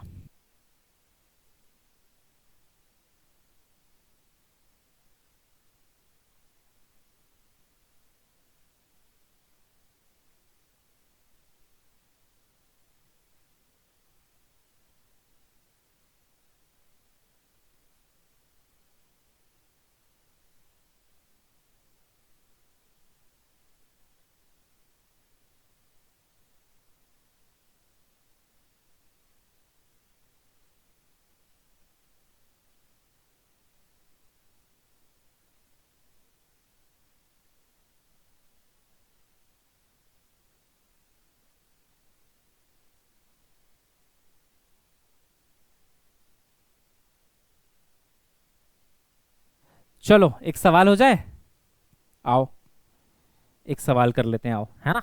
देखो देखो बेटा, एक सवाल कर लेते हैं, कुछ क्वेश्चंस करते हैं बेसिकली, और जितने क्वेश्चंस करेंगे हम उतना अच्छा रहेगा हमारे लिए, है ना। अच्छा, इसमें ये सब मैंने लिखवा दिया आपको, ये सब आपने लिख लिया होगा, है ना। ठीक है, एक्स सी वन अपन, ये वही टेबल को फिल करके बाद में लिखा हुआ है, ठीक है ना। इस पे अभी जाते नहीं अपन, अभी अपन क्या करते हैं, एक सवाल करते हैं। देखो बेटा, एक क्वेश्चन करते हैं बेसिक सा। पहले बोला गया कि मान लीजिए एक कैपेसिटर है, और यहाँ पे आपने कुछ ऑल्टरनेटिंग सप्लाई लगाई है, राइट। ऐसा बोला गया है कि जो एक्स सी की वैल्यू है कैपेसिटर में, एक्स सी डायरेक्टली गिवन होता है बेटा कई बार, वो है मान लीजिए 2 ओम। कितना है बेटा? 2 ओम है कैपेसिटर में, ठीक है ना। आपसे कहा गया कि जो वोल्टेज है उसका इक्वेशन कुछ इस प्रकार से दिया गया है कि 20 साइन ओमेगा टी, है ना, -30, 20 साइन ओमेगा टी -30, ठीक है। आपसे बस इतना पूछा गया कि write the expression of current, write the expression of current with respect to time. अच्छा, कई बच्चे क्या बोलते हैं, सर V बराबर आई आर होगा, है ना। तो सर V ये रहा, देखो देखो मैं बता रहा हूं, ये गलत तरीका है। साइन ओमेगा टी -30 बराबर आई इंटू आर यानी कि एक्स सी यानी कि 2। तो सर सीधा सीधा बस 2 से डिवाइड कर दो, लिख दो, तो आ जाएगा 2 साइन ओमेगा टी -30। गलत बात, बिल्कुल गलत बात, काफी गलत बात। मैंने कहीं पे नहीं लिखा है कि आप डायरेक्टली जो है V बराबर आई आर लिख सकते हो, कहीं पे नहीं लिखा मैंने। हाँ, आप पीक वैल्यू निकालना चाहते हो तो कर लो, ओम्स लॉ लगा लो, तो पीक वैल्यू के लिए ओम्स लॉ लगा लो। आरएमएस वैल्यू है तब भी लगा लो। लेकिन जब आपको करंट के इक्वेशन से वोल्टेज पे जाना हो या वोल्टेज से करंट पे जाना हो, तो हमेशा फेज पे ध्यान दो कि कौन 90 डिग्री आगे है, कौन 90 डिग्री पीछे है। तो ऐसी चीजें मत करना कि सीधा मैंने क्या किया, V बराबर आई आर लगा दिया, कहां गया क्वेश्चन। हाँ, ऐसे मत करना कि सीधा V बराबर आई आर लगा दिया, है ना। तो V बराबर आई आर कहां कहां पे सेटिस्फाई करेगा, पीक वैल्यू पे और आरएमएस वैल्यू पे, क्योंकि दीज आर कांस्टेंट, उसमें फेज का कोई रोल नहीं है। अब पीक वैल्यू तो एक कांस्टेंट है, 5 10 ऐसे कुछ कांस्टेंट होगा, आरएमएस भी एक कांस्टेंट होता है ना। बट यहां पे तो कांस्टेंट नहीं है ना। अच्छा, मैंने क्वेश्चन मिटा दिया क्या यार, अरे यार। V बराबर, इसमें मैंने सही लिखा था, आर तो नहीं लिख दिया था बेटा, एक्सएल लिखा है ना। हाँ, एक्सी, ठीक, चेक कर रहा था कहीं आर तो नहीं लिख दिया गलती से, पिछली बार की तरह नहीं लिखा है। हाँ, V बराबर 20 साइन क्या दिया था, ओमेगा टी -30। बोल रहा है करंट का एक एक्सप्रेशन लिखो। मैंने बोला ठीक है भाई, करंट बराबर, अब अगर वोल्टेज में V0 आता है तो V0 की वैल्यू 20 है, लेकिन करंट में I0 आएगा। अब V0 बराबर क्या पढ़ा हमने, I0 इंटू यहां पे आएगा XC, R तो आएगा नहीं, R तो नहीं आएगा, कैपेसिटर तो क्या आएगा, XC आएगा। तो यहां से मैं I0 निकाल लूंगा पहले, तो I0 आ रहा है V0 बाई XC, तो V0 हो गया 20 डिवाइडेड बाई XC हो गया आपका कितना, 2, तो ये आ रहा है बेटा 10 एम्पियर, है ना। तो यहां पे आप I0 के जगह पे 10 लिखोगे, ठीक है ना। ये V0 20 है, I0 कितना 10 है, देखो। हाँ, साइन, अब ये सबसे क्रूशियल स्टेप है बेटा, ओमेगा टी -30 तो ऑलरेडी है, एक काम करो पहले लिख लो, -30 तो है ही। अब कैपेसिटर में कौन सा लॉजिक है, CCL, कैपेसिटर में करंट लीड करता है, कितना लीड करता है करंट, 90, तो करंट में 90 जोड़ा जाएगा।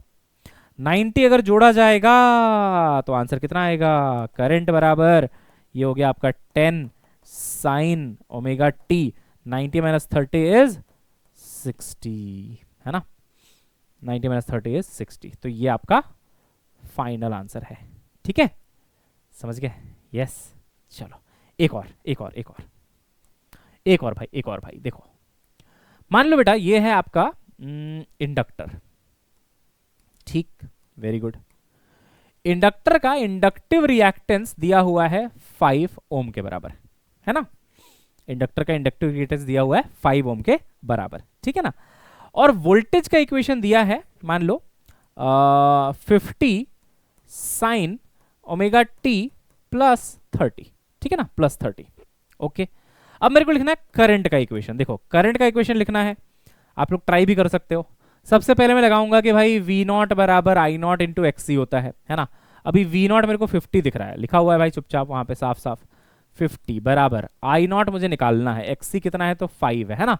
तो आई नॉट कितना आ गया भाई 50/5 यानी कि 10 एम्प, राइट 10 एम्पियर आ गया, तो यहाँ पे तो 10 आ जाएगा। साइन ओमेगा टी, अब सोचो क्या करें यहाँ पे। कई बच्चे बोलेंगे सर 90 जोड़ दो, सर 90 जोड़ दो सर। ध्यान से सुनना, गलत है 90 जोड़ना। ये है आई पी एल। इंडक्टर में पोटेंशियल लीड करता है। कौन लीड करता है? पोटेंशियल लीड करता है। और पोटेंशियल का ऑलरेडी इक्वेशन दिया है, अभी जो लिखना है वो करंट का लिखना है। तो इसमें 90 जोड़ दोगे तो इसका मतलब ये हुआ ना कि करंट लीड कर रहा है। गलत हो गया, हो गया गलत। देखो तो हर बार 90 जोड़ना नहीं होता, कभी कभी घटाना भी होता है। अब सोचो क्यों घटाएंगे। इंडक्टर में पोटेंशियल लीड करता है, तो इसका मतलब ये भी हुआ ना कि करंट लैग करेगा 90 डिग्री से। एक ही बात है ना यार, रिलेटिव चीजें हैं यार। तुम मेरे से 2 किलोमीटर आगे हो या फिर मैं तुमसे 2 किलोमीटर पीछे हूं, एक ही बात है ना, बिल्कुल। तो अगर पोटेंशियल 90 डिग्री आगे है, लीड करता है, लेकिन मेरे को लिखना तो करंट है, तो करंट 90 डिग्री लैग करेगा। हेंस जो भी पोटेंशियल का दिया है +30 इतना दिया हुआ है ना अपने को, ये तो दिया हुआ है, इसमें आप 90 जोड़ेंगे नहीं बल्कि घटा देंगे। तो जो आंसर आएगा करंट का वो आएगा 10 साइन ओमेगा टी, और ये आ जाएगा भाई -60। बूझे? अरे बूझे भैया। हाँ तो आंख बंद करके एकदम दबा के ऐड मत किया करो हर बार, ठीक है ना। पहले देखो कि क्या दिया है और क्या मेरे से पूछा गया है, उसके हिसाब से ही चलना होता है बेटा। डन? यस। चलिए अब मैं आपको एक जबरदस्त चीज पढ़ाता हूं जिसका नाम है LCR सर्किट, है ना। अच्छा देखो, आप अगर ध्यान से देखोगे मैंने जो पढ़ाया आपको कि भाई यहां पे current voltage same direction, zero phase difference, zero phase difference. Current ऐसे तो वोल्टेज आगे किस में? आईपीएल में, यानी कि पोटेंशियल, यानी कि इंडक्टर में। अच्छा इंडक्टर में पोटेंशियल लीड कर रहा है। अच्छा कैपेसिटर में करंट आगे है, वोल्टेज पीछे है ना, करंट लीड कर रहा है। तो ये तो हो गया।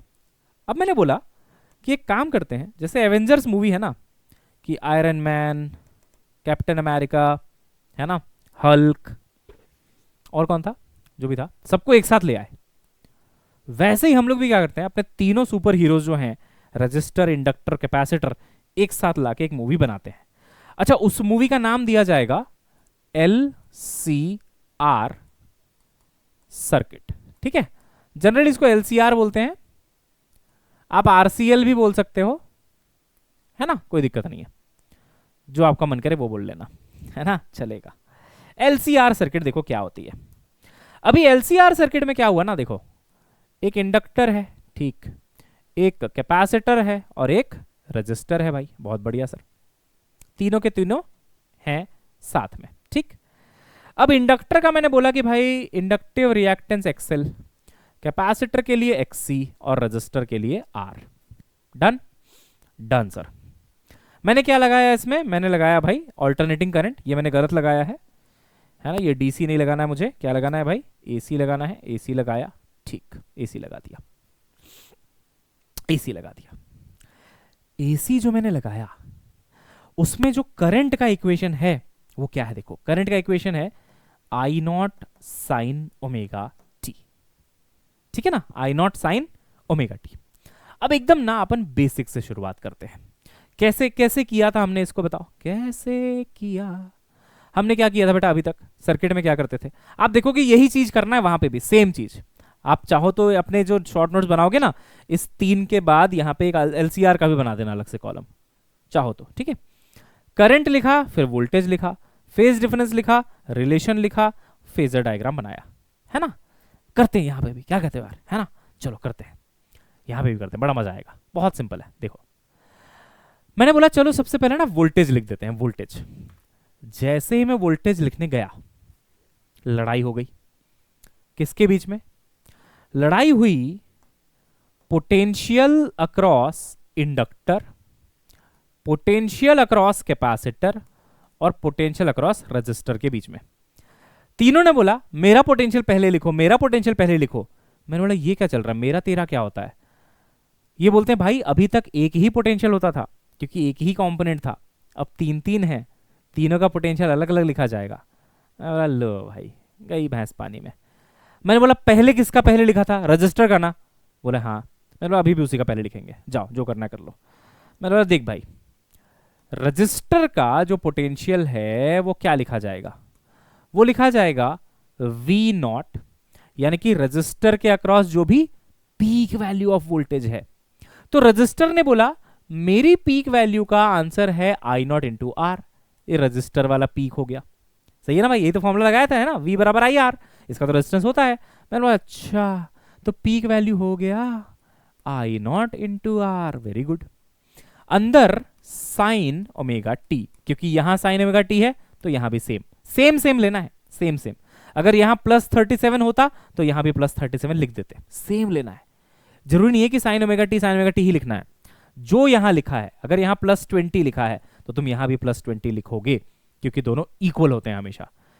इसका मतलब ये मैंने कभी नहीं सिखाया कि यहां प्लस 20 लिखा है तो यहां साइन ओमेगा टी लिख देना, क्योंकि सर ने तो साइन ओमेगा टी पढ़ाया था, ऐसा नहीं है। जो लिखा है आई में वही लिखोगे वी में। ऐसा कब करते हैं, जब रजिस्टर होता है, क्योंकि रजिस्टर में there is no phase difference. तो जो आपने अलग अलग पढ़ा था ना अभी तक, अलग अलग, ये देखो अलग से पढ़ा था ना इसको, कि भाई कहां गया, कि भाई रजिस्टर में देखो, रजिस्टर में कोई फेज डिफरेंस नहीं होता और वी नॉट की value I naught into R होती है, वही चीज मैंने लगा दी, देखो वही चीज मैंने लगा दी, देखो है ना। अच्छा, मैंने बोला एक काम करते हैं ना, साथ साथ में फेजर डायग्राम भी बनाते चलते हैं साथ साथ में। तो भाई करंट को तो मैं हमेशा क्या लेता हूं, हॉरिजॉन्टल लेता हूं, है ना। करंट तो ये हो गया, करंट आई नॉट कह लो, चलो है ना, आई नॉट कह लो, या फिर आई कह लो, चलो ठीक है। तो पोटेंशियल जो आया रजिस्टर वाला वो भी इधर ही आया, उसका डायरेक्शन भी इधर ही आया, मानते हो, नो फेज डिफरेंस। और पहले डायग्राम में आप देख चुके हो कि रजिस्टर में सेम ही डायरेक्शन आता है, नो फेज डिफरेंस। चलो एक तो हो गया। मैंने बोला अच्छा दूसरा किसको पढ़ा था मैंने, इंडक्टर को, तो दूसरे में इंडक्टर आएगा। किसी को पहले बाद में लिख सकते हो, तो मैंने पहले जैसे पढ़ा था वैसे ही पढ़ा रहा हूं, पहले रजिस्टर पढ़ाया था, फिर इंडक्टर पढ़ाया था, फिर कैपेसिटर, वैसे ही पढ़ा रहा हूं। इंडक्टर का लिखते हैं। इंडक्टर ने कहा कि सर मेरा जो पीक है ना वो आप ऐसे लिखना, आई नॉट इंटू एक्सएल लिखना सर, मेरा कोई रेजिस्टेंस नहीं है सर, मेरे पास कोई रेजिस्टेंस नहीं है सर, तो मेरा आप ऐसे लिखना पीक। तो ये है पीक ऑफ इंडक्टर। तो वोल्टेज बराबर यहां पे आएगा peak voltage which is I naught into XL. अब देखो साइन ओमेगा टी, अब क्या करे भाई, क्या करे भाई, क्या करे, क्या करे, इंडक्टर में पोटेंशियल लीड करता है, इंडक्टर में पोटेंशियल लीड करता है, आईपीएल, आईपीएल। तो ये पोटेंशियल है तो ये लीड करेगा, तो यहाँ पे प्लस 90 आएगा। अरे वाह, ये तो इजी लग रहा है सर, बिल्कुल बिल्कुल सही बात है। तुमने एक बार तीनों सर्किट पढ़ लिया ना, अब बहुत इजी हो जाएगा। एलसीआर कोई छोटी मिट्टी, मतलब छोटी सी चीज है बिल्कुल, है ना, बड़ी बात नहीं है। अच्छा, अब मैंने बोला ठीक है ये भी हो गया। अब कैपेसिटर पे देखो, स्पीड देखो आप, आई नॉट इंटू एक्सी, बोलो हाँ या ना भाई, सही बात है ना भाई, इसके पास एक्सी है तो आई नॉट में एक्सी मल्टीप्लाई कर दो। अच्छा अच्छा, कैपेसिटर में करंट लीड करता है तो पोटेंशियल क्या करेगा, लैग करेगा, इसलिए मैं लिखूंगा साइन ओमेगा टी माइनस 90। फिर से सुनो, कैपेसिटर है बेटा, कैपेसिटर का लिख रहे हो, वीसी मतलब कैपेसिटर का वोल्टेज लिख रहे हो, तो सीसीएल कैपेसिटर में करंट लीड करता है, करंट ना लीड करता है भाई, ठीक है करता होगा, मेरे को क्या लिखना, पोटेंशियल, पोटेंशियल तो लैग करेगा भाई। करंट 90 डिग्री आगे है, ये एक स्टेटमेंट है, वोल्टेज 90 डिग्री पीछे है, दूसरी स्टेटमेंट, दोनों सही तो है। तुम मेरे से 2 किलोमीटर आगे हो या फिर मैं तुमसे 2 किलोमीटर पीछे हूं, एक ही बात है। तो वोल्टेज 90, करंट 90 डिग्री आगे है वोल्टेज से, या फिर वोल्टेज 90 डिग्री पीछे है करंट से, एक ही बात है। तो अगर करंट ऐसा है तो 90 डिग्री पीछे ऐसा बनेगा, वेरी गुड।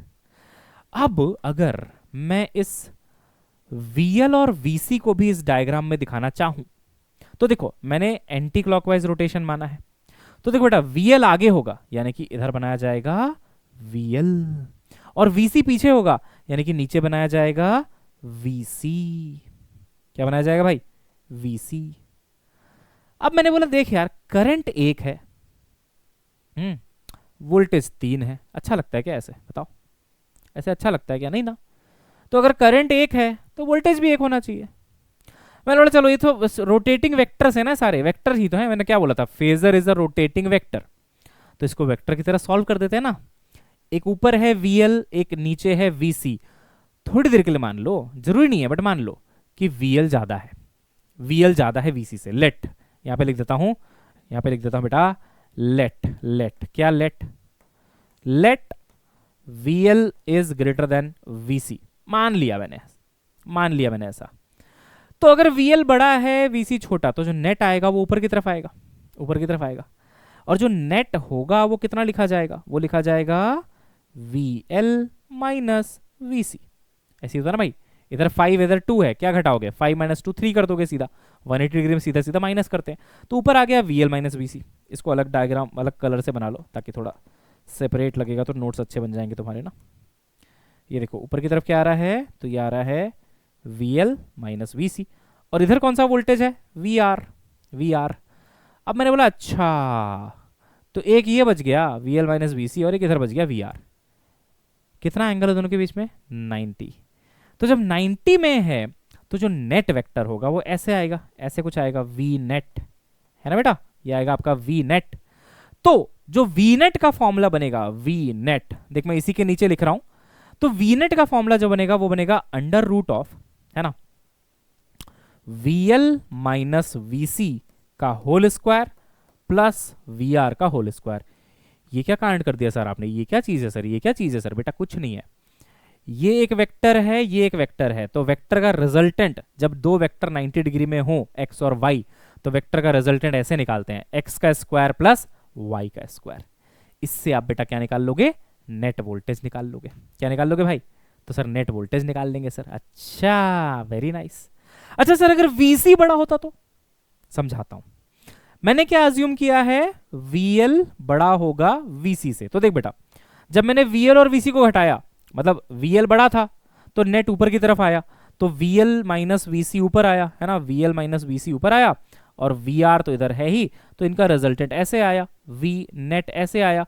और I कहाँ है, I कहाँ है बताओ, I कहाँ है, करंट कहाँ है, तो करंट ऐसे है, करंट ऐसे है। तो इनके बीच में कुछ तो देखो फेज डिफरेंस आया फाई, कुछ तो फेज डिफरेंस आया फाई।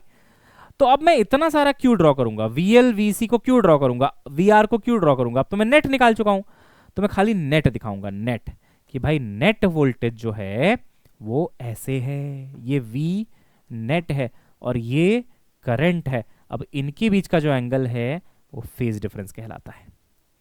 तो आप देखो, पहले मैंने पढ़ाया कि R में, प्योरली R सर्किट में फेज डिफरेंस 0, प्योरली कैपेसिटिव में 90, प्योरली इंडक्टिव में 90, बट अगर तीनों एक साथ हैं तो 0 और 90 के बीच में कुछ और वैल्यू आएगी, which is phi, V net.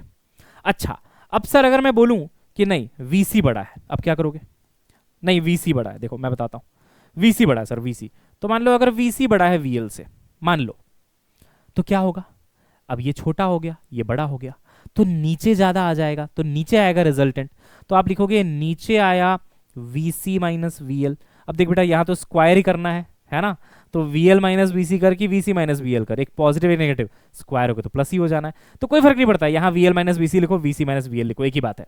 लेकिन हाँ, फेज नीचे आ जाएगा। अब देखो कैसे फेज नीचे आएगा, VC माइनस VL नीचे आएगा ना, क्योंकि VC बड़ा ले लिया आपने बेटा, C बड़ा है, ये बड़ा है, तो बड़े वेक्टर की तरफ रिजल्टेंट आएगा, और फिर VR तो इधर ही है बेटा, ये VR है, इन दोनों का रिजल्टेंट ऐसे आएगा, तो V नेट अब ऐसे आ जाएगा, और जो फाइनल फेजर डायग्राम जो पहले ऐसे बन रहा था अब ऐसे बन जाएगा, देखो करंट इधर और V नेट इधर, तो यहां पे आ जाएगा एंगल लेट से फाई, फेज डिफरेंस। अब समझना, इसका भी ट्रिक बताता हूं कि सर क्या इतना करना पड़ेगा मेरे को जानने के लिए कि कौन आगे कौन पीछे, नहीं, देखो अगर, सुनना ध्यान से, अगर इंडक्टर का पोटेंशियल ज्यादा है तो IPL का लॉजिक डोमिनेट कर जाएगा। भाई इंडक्टर बड़ा है कैपेसिटर से, तो इंडक्टर बोलेगा मेरी चलेगी भाई यहां पे, और मेरी क्या है, IPL लॉजिक है, इंडक्टर में पोटेंशियल लीड करता है, इसलिए देखो पोटेंशियल आगे आया, आहा, पोटेंशियल आगे आ गया, क्योंकि इंडक्टर डोमिनेट कर रहा है ना, VL ज्यादा है ना VC से, तो इसलिए देखो पोटेंशियल आगे है, तो यहां पे हम बोलेंगे कि पोटेंशियल लीड कर रहा है, तो यहां पे हम बोलेंगे कि भाई पोटेंशियल जो है वो लीड कर रहा है, कितने से लीड कर रहा है वो यहां से निकलेगा फाई, उसको निकालना भी सीखेंगे। बट यहां पे देखो कौन है, कैपेसिटर ज्यादा है, तो CCL का लॉजिक डोमिनेट कर जाएगा कि करंट लीड करेगा, देखो करंट आगे है ना, ऐसे करंट देखो आगे है, वोल्टेज भी जरा पीछे है, क्योंकि घूम हम कैसे रहे एंटी क्लॉकवाइज, तो करंट यहां पहुंच चुका है, वोल्टेज भी पीछे, अभी आएगा इधर, है ना, अभी आएगा, तब तक करंट और आगे निकल जाएगा, तो अभी पीछे ही रहेगा हमेशा इतना 5 डिग्री। तो इसमें हम क्या बोलेंगे बेटा कि करंट लीड करेगा, करंट लीड करेगा। तो ये कौन लीड करेगा, ये तुरंत बता सकते हो आप। इंडक्टर का पोटेंशियल ज्यादा है तो इंडक्टर लीड करेगा, मतलब पोटेंशियल लीड करेगा, कैपेसिटर का ज्यादा है तो करंट लीड करेगा, ऐसे, ठीक है ना।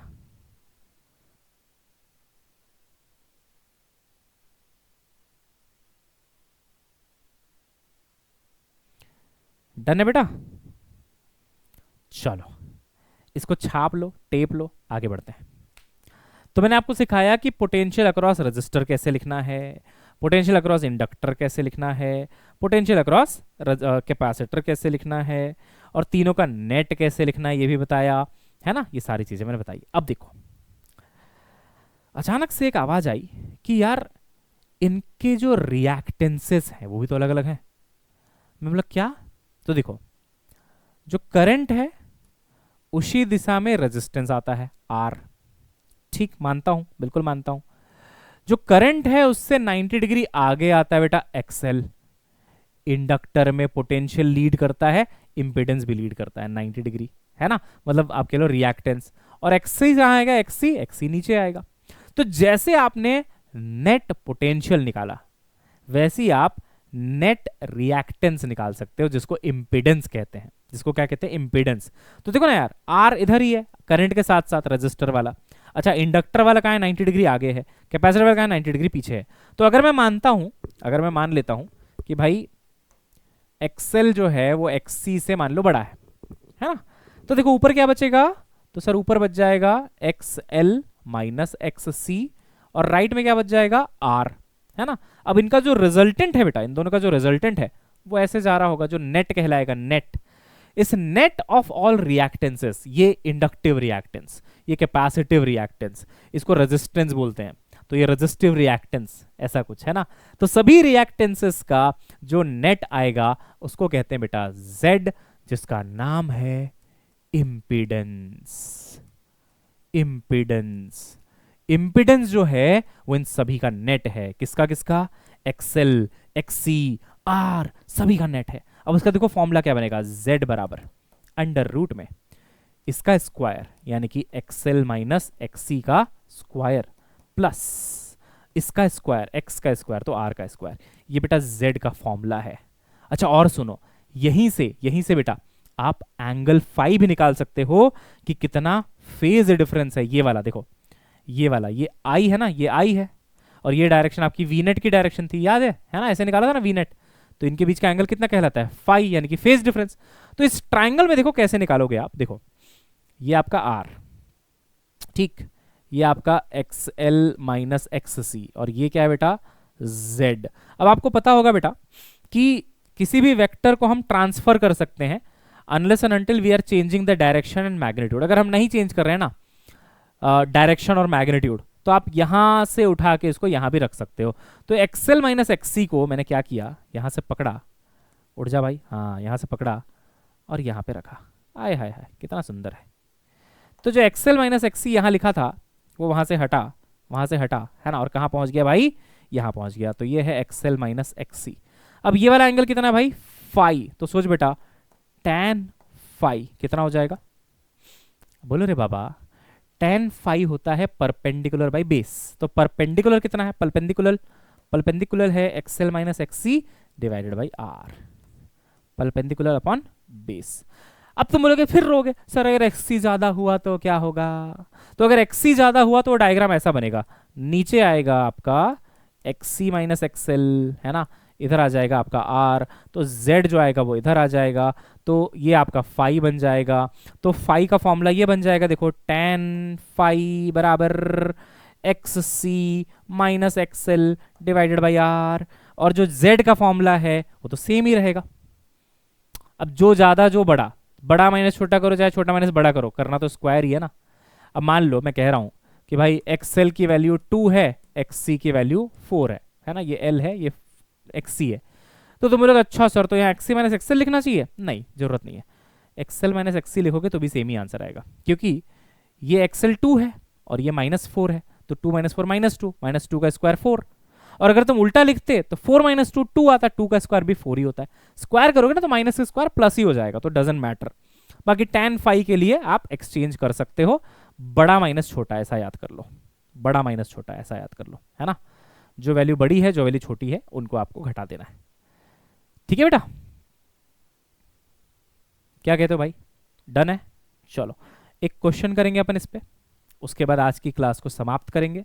लेकिन अभी ये टॉपिक खत्म नहीं हुआ है, अभी आपको मुझे इसमें ना रेजोनेंस पढ़ाना है कि ऐसी कौन सी फ्रीक्वेंसी है जिसपे इस सर्किट में, एलसीआर सर्किट में मैक्सिमम पीक करंट फ्लो हो, पीक करंट की वैल्यू भी मैक्सिमम हो, ऐसी कौन सी फ्रीक्वेंसी है। तो वो मैं आपको अगली क्लास में पढ़ाऊंगा, और उसके साथ ट्रांसफॉर्मर करेंगे और फिर कहानी की खत्म हो जाएगी कहानी, है ना। चलो 2 क्वेश्चन कराऊंगा मैं, दोनों जबरदस्त होंगे। देखो पहला क्वेश्चन तो चलो एक सब्जेक्टिव सवाल है, क्या है देखो मैं समझाता हूं आपको। ये बेटा एक्सेल है, ठीक है ना, ये आपका जो है एक्सी है, और ये है आपका मान लो आर, ठीक। अब देखो मैं आपको कुछ वैल्यूज देता हूं, इस क्वेश्चन को हम एज अ न्यूमेरिकल सॉल्व करेंगे, राइट। देखो बेटा, एक्स एल की वैल्यू है 8 ओम, एक्स सी की वैल्यू है 4 ओम, है ना, और आर की वैल्यू है 3 ओम, राइट। आई का जो फॉर्मूला है वो है, हाँ, 10 into sine omega T, omega T, ठीक है, 10 इंटू साइन ओमेगा टी। आपको क्या क्या निकालना है, देखो आपको निकालना है बेटा कि वी आर का क्या एक्सप्रेशन होगा, है ना, वी सी का क्या एक्सप्रेशन होगा, वी एल का क्या एक्सप्रेशन होगा, वी नेट का क्या एक्सप्रेशन होगा, ठीक है, जेड की वैल्यू कितनी होगी, है ना, फाई की वैल्यू कितनी होगी, फेज डिफरेंस कितना होगा, ये सब निकालना है, ये सब कुछ निकालना है। चलो जेड से शुरू करते हैं। जेड का फॉर्मूला क्या था, देखो पहला, है ना, यहां से शुरू कर रहा हूं, पहला जेड, जेड का फॉर्मूला क्या था, under root X L minus X C का होल स्क्वायर प्लस आर का होल स्क्वायर, की था मेरे बच्चे, यही था फॉर्मूला, ठीक। तो z बराबर, देखो सारी वैल्यूज रख दो, एक्सएल माइनस एक्ससी कितना हो गया, 8 माइनस 4 यानी कि 4 का स्क्वायर, प्लस r यानी कि 3 का स्क्वायर, कितना आया 5। भाई 4 और 3 का पाइथागोरस ट्रिपलेट निकालोगे तो 5 आता है ना, इसलिए वैल्यू सोच समझ के दी थी, तो 5 आ गया, डन सर। अब मैं निकालता हूं बेटा फाई, है ना, तो दूसरा मैं यहां पे निकालता हूं फाई, तो मैंने बोला tan फाई बराबर X L minus X C divided by R. अब यहां पहले किसको लिख रहा हूं, बाद में किसको लिख रहा हूं, उससे फर्क नहीं पड़ता, क्योंकि आए अगर नेगेटिव भी आ गया तो स्क्वायर करके काम हो जाएगा। बट यहां मैं जनरली बड़ा माइनस छोटा करता हूं। बड़ा कौन है बेटा, एक्सएल बड़ा है ना, तो ऊपर आ जाएगा 8 माइनस 4 यानी कि 4 डिवाइडेड बाई नीचे आ जाएगा 3। tan फाई 4/3 में फाई की वैल्यू होती है 53 डिग्री। याद है आपको ये ट्राइंगल, देखो राइट एंगल ट्राइंगल, ये 4 है, ये 3 है, तो ये 5 है, 5 और 3 के बीच का एंगल 53 होता है, तो tan 53 इज 4/3, ठीक है। तो tan 53 इज 4/3, इसलिए फाई हो गया 53 डिग्री। चलो डन हो गया। तो एक आंसर अपना ये हो गया, इसको डब्बे में डाल देते हैं, फाई का कैलकुलेशन ये हो गया, ठीक है। एक आंसर अपना ये हो गया बेटा, जेड का कैलकुलेशन अपना ये हो गया, ठीक है। अब देखो V R V C V net मैं यहीं पे लिख देता हूं, देखो आपको समझाने के लिए। अब देखना, ध्यान से देखना ना, ये इंपॉर्टेंट है। देखो V R V R V R यानी कि ओनली आर पे फोकस है अपना, तो आर में जो पीक वैल्यू होता है वोल्टेज का, कौन सा वैल्यू, पीक वैल्यू कितना होता है, तो आर का पीक वैल्यू होता है I naught into R. I naught कितना भाई, यहां से देखो आई नॉट है 10, है ना, यहाँ पे आई नॉट होता है ना 10 इंटू आर कितना है 3, तो कितना आएगा 30 साइन ओमेगा टी, सही है ना। Same phase, no phase difference, है ना, दोनों का क्या रहेगा, सेम फेज, बोले तो no phase difference, done sir. अच्छा अब इस पे आते हैं, देखो वीसी पे आते हैं ना, वीसी पे आते हैं। तो वीसी जब लिखेंगे तो आएगा आई नॉट इंटू एक्स सी, तो 10 इंटू 4 यानी कि यहां पे आएगा बेटा 40, ठीक। साइन ओमेगा टी, अब सोचो कैपेसिटर में करंट लीड करता है, कैपेसिटर में करंट लीड करता है, ओनली कैपेसिटर की बात चल रही तो 90 डिग्री से लीड करता होगा। नेट तो चलो इतना लीड कर रहा है, बट ओनली की बात चल रही, ओनली कैपेसिटर, ओनली कैपेसिटर कितना लीड करता है 90 लीड करता है, कौन, करंट। तो पोटेंशियल क्या करेगा, लैग करेगा, पीछे रहेगा, तो यहां पे आएगा -90, है ना, -90। अच्छा वीएल यानी कि 10 इंटू 8 80, कितना आ गया भाई 80 आ गया सर, ठीक है, इंटू साइन कितना आएगा भाई यहाँ पे ओमेगा टी। अब सोचो इंडक्टर में पोटेंशियल लीड करता है करंट से, करंट से 90 डिग्री आगे होता है। तो करंट अगर ओमेगा टी है तो यहाँ पे कितना आएगा, ये आ जाएगा आपका +90, है ना, ये हो गया, ठीक है। अब देखना वी नेट, तो देखो आपने जब वी आर का पीक निकाला रेजिस्टेंस का, तो आपने क्या लिखा, आई नॉट इंटू आर, ठीक है। आपने जब पीक वोल्टेज निकाला एल के लिए तो क्या लिखा, आई नॉट इंटू एक्सएल, बहुत बढ़िया।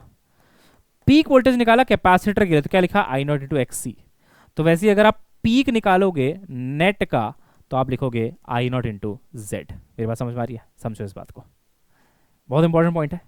सिर्फ रेजिस्टेंस कंसिडर किया तो आई नॉट इंटू आर, सिर्फ इंडक्टर का अलग से निकाला, ये सब सेपरेट वोल्टेज है तीनों के, सेपरेट, कि रेजिस्टर के अक्रॉस कितना आएगा यहाँ पे, है ना, कैपेसिटर के अक्रॉस कितना आएगा यहाँ पे, इंडक्टर के अक्रॉस कितना आएगा यहाँ पे। अब इन तीनों का जो नेट निकलेगा उसमें आप आई नॉट इंटू जेड करेंगे। तो आई नॉट तो बेटा 10 है और जेड की वैल्यू तो बेटा 5 है, तो यहां आएगा 50 साइन। अब देखो जो नेट आया उसका डायग्राम कैसे बना था, देखो यहां कौन डोमिनेट कर रहा है, इंडक्टर। तो इंडक्टर में पोटेंशियल लीड करता है, तो पोटेंशियल लीड करेगा, नेट वाला पोटेंशियल लीड करेगा किसके साथ, आई के साथ। उनके बीच का एंगल कितना आएगा, 53 डिग्री।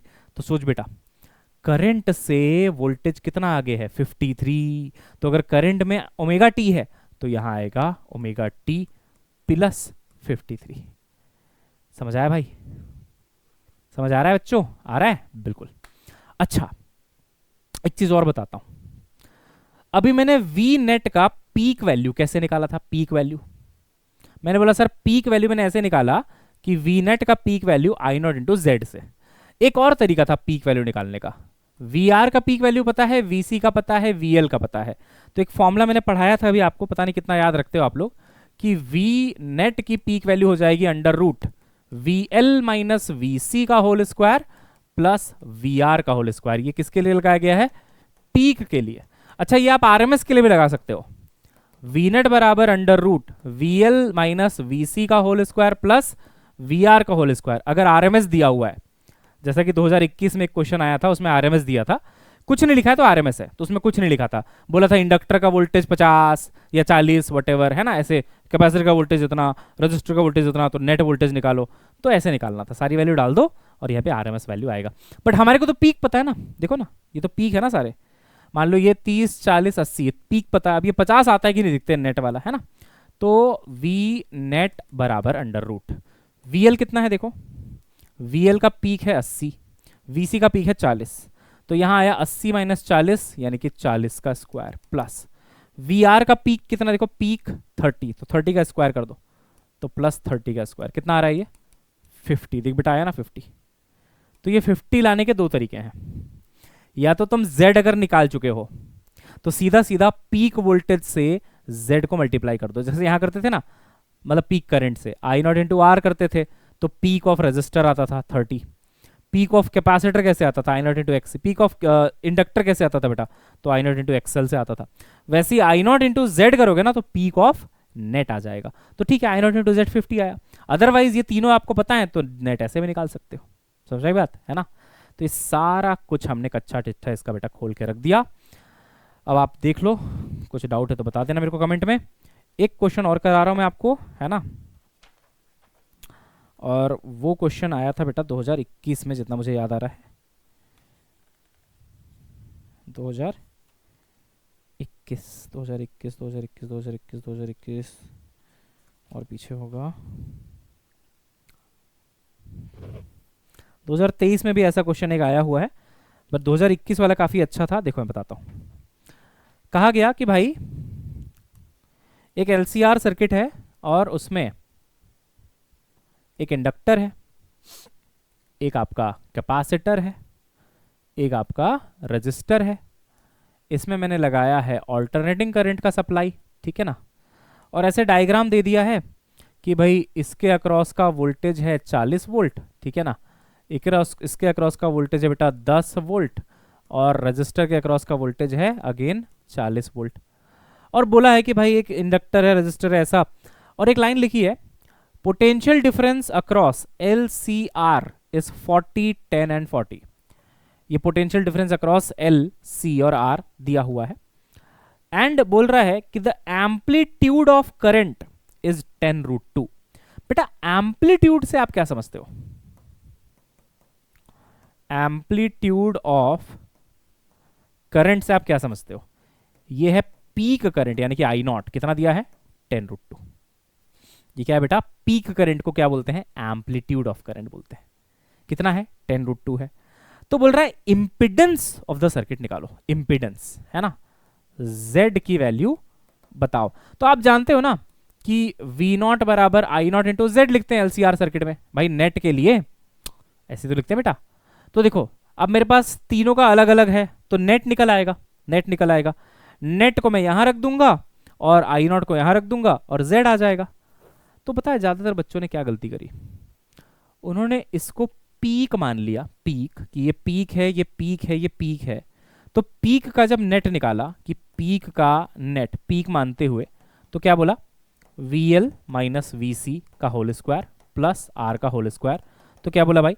VL कितना है? तो VL है 40, VC है 10, तो ये आ गया 30, 30 का स्क्वायर प्लस ये आ गया 40 का स्क्वायर। देखो 40 का स्क्वायर ये कितना आ गया बेटा? 50। बच्चे खुश, कह रहे वाह, आंसर की तरफ अग्रसर है हम लोग। तो V0 पीक, जो नेट का पीक आया वो 50, आई नॉट कितना है 10√2 इंटू जेड, तो आपका आंसर आ गया 5/√2, है ना, ये आएगा ना 5/√2 वटेवर। गलत है, ये आंसर सरासर गलत है। मैं बताता हूं कैसे। फॉर्मूला सही है लेकिन आंसर गलत है। कैसे? देखो, मैंने कल एक बात बोली थी बेटा क्लास में कि अगर आपको बोला गया है ना कि potential differences are this this this, और सिर्फ लिखा है पोटेंशियल डिफरेंस, तो उसको कभी भी आप पीक की तरह ट्रीट मत करना। जस्ट लिखा है पोटेंशियल डिफरेंस, 40 है, 10 है, 40 है, इसको हमेशा आरएमएस की तरह ट्रीट किया जाता है। लाइक हमारे घर में कितने वोल्टेज की सप्लाई थे? 220। 220 क्या है? आरएमएस है। 40 वोल्ट दे दिया, कितना है? आरएमएस है। जब तक वो पीक खुद नहीं बोलेगा तब तक हम उसको पीक नहीं लेंगे। और या तो अनलेस एक इक्वेशन में दिया हो ऐसे कि I बराबर 10 साइन ओमेगा टी, तो यहां जो होता है तो पीक ही होता है आई नॉट। भाई बेसिक इक्वेशन ही वही है, I बराबर I naught sine omega T, तो ये तो पीक है, तो दिख रहा है। बट अगर वो ऐसे इक्वेशन में ना दे और बोले और ना तो पीक लिखे, बस बोले कि पोटेंशियल इतना है, करंट इतना है, तो वो आरएमएस ही होता है। तो उस लॉजिक से चलें अगर, तो ये 40 भी आरएमएस है, 10 भी आरएमएस है, 40 भी आरएमएस है। तो जो आपने V0 का फॉर्मूला लगाया था, मतलब VNet का जो फॉर्मूला लगाया था, VNet का formula under root VL minus VC का स्क्वायर प्लस VR का स्क्वायर, इससे आंसर कितना आया था? 50 आया था ना, अभी किया था ना भाई। 40 माइनस 10 30, 30 का स्क्वायर, 40 का स्क्वायर कितना आया था? 50। तो ये पीक का नहीं है नेट वैल्यू, ये आरएमएस का नेट वैल्यू है।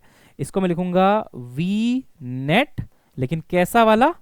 आरएमएस वाला, क्योंकि ये सभी कैसे वाले हैं? आरएमएस। ये भी कैसा है? आरएमएस। आरएमएस। अब खुद सोचो यार, यहां पे पीक पीक पीक की वैल्यू डाल दो तो पीक का नेट आएगा, यहाँ पे आरएमएस आरएमएस आरएमएस डाल दो तो आरएमएस का नेट आएगा। तो मैंने आरएमएस आरएमएस आरएमएस डाला, 40 10 40 क्या आया? आरएमएस का नेट आया। अब सोचना आई का क्या दिया है? आई का पीक दिया है, यही खेल रहा है वो। मैंने बोला यार अब या तो दोनों पीक हो या तो दोनों आरएमएस हो, तभी तो सेंस बनता है कुछ, सही है ना भाई? या तो ये दोनों पीक पीक हो या तो दोनों आरएमएस आरएमएस हो। उसने क्या किया? करंट का मेरे को पीक दिया है लेकिन वोल्टेज का मेरे को आरएमएस दिया है। सारा खेल यहीं पे है। तो हम बोलेंगे कि अच्छा, या तो करंट का आरएमएस निकाल लो तो ये भी आरएमएस ये भी आरएमएस हो जाएगा, या तो अब इसका पीक निकाल लो तो ये भी पीक और ये भी पीक हो जाएगा। फिर दोनों में से कोई एक फॉर्मूला लग भी सकता है। मैंने बोला चलो कोई भी एक काम कर लेते हैं, अपना करंट का आरएमएस निकाल लेते हैं, करंट का आरएमएस निकाल लेते हैं। तो हमने कल ही पढ़ा है कि आरएमएस करंट बराबर होता है बेटा I0/√2।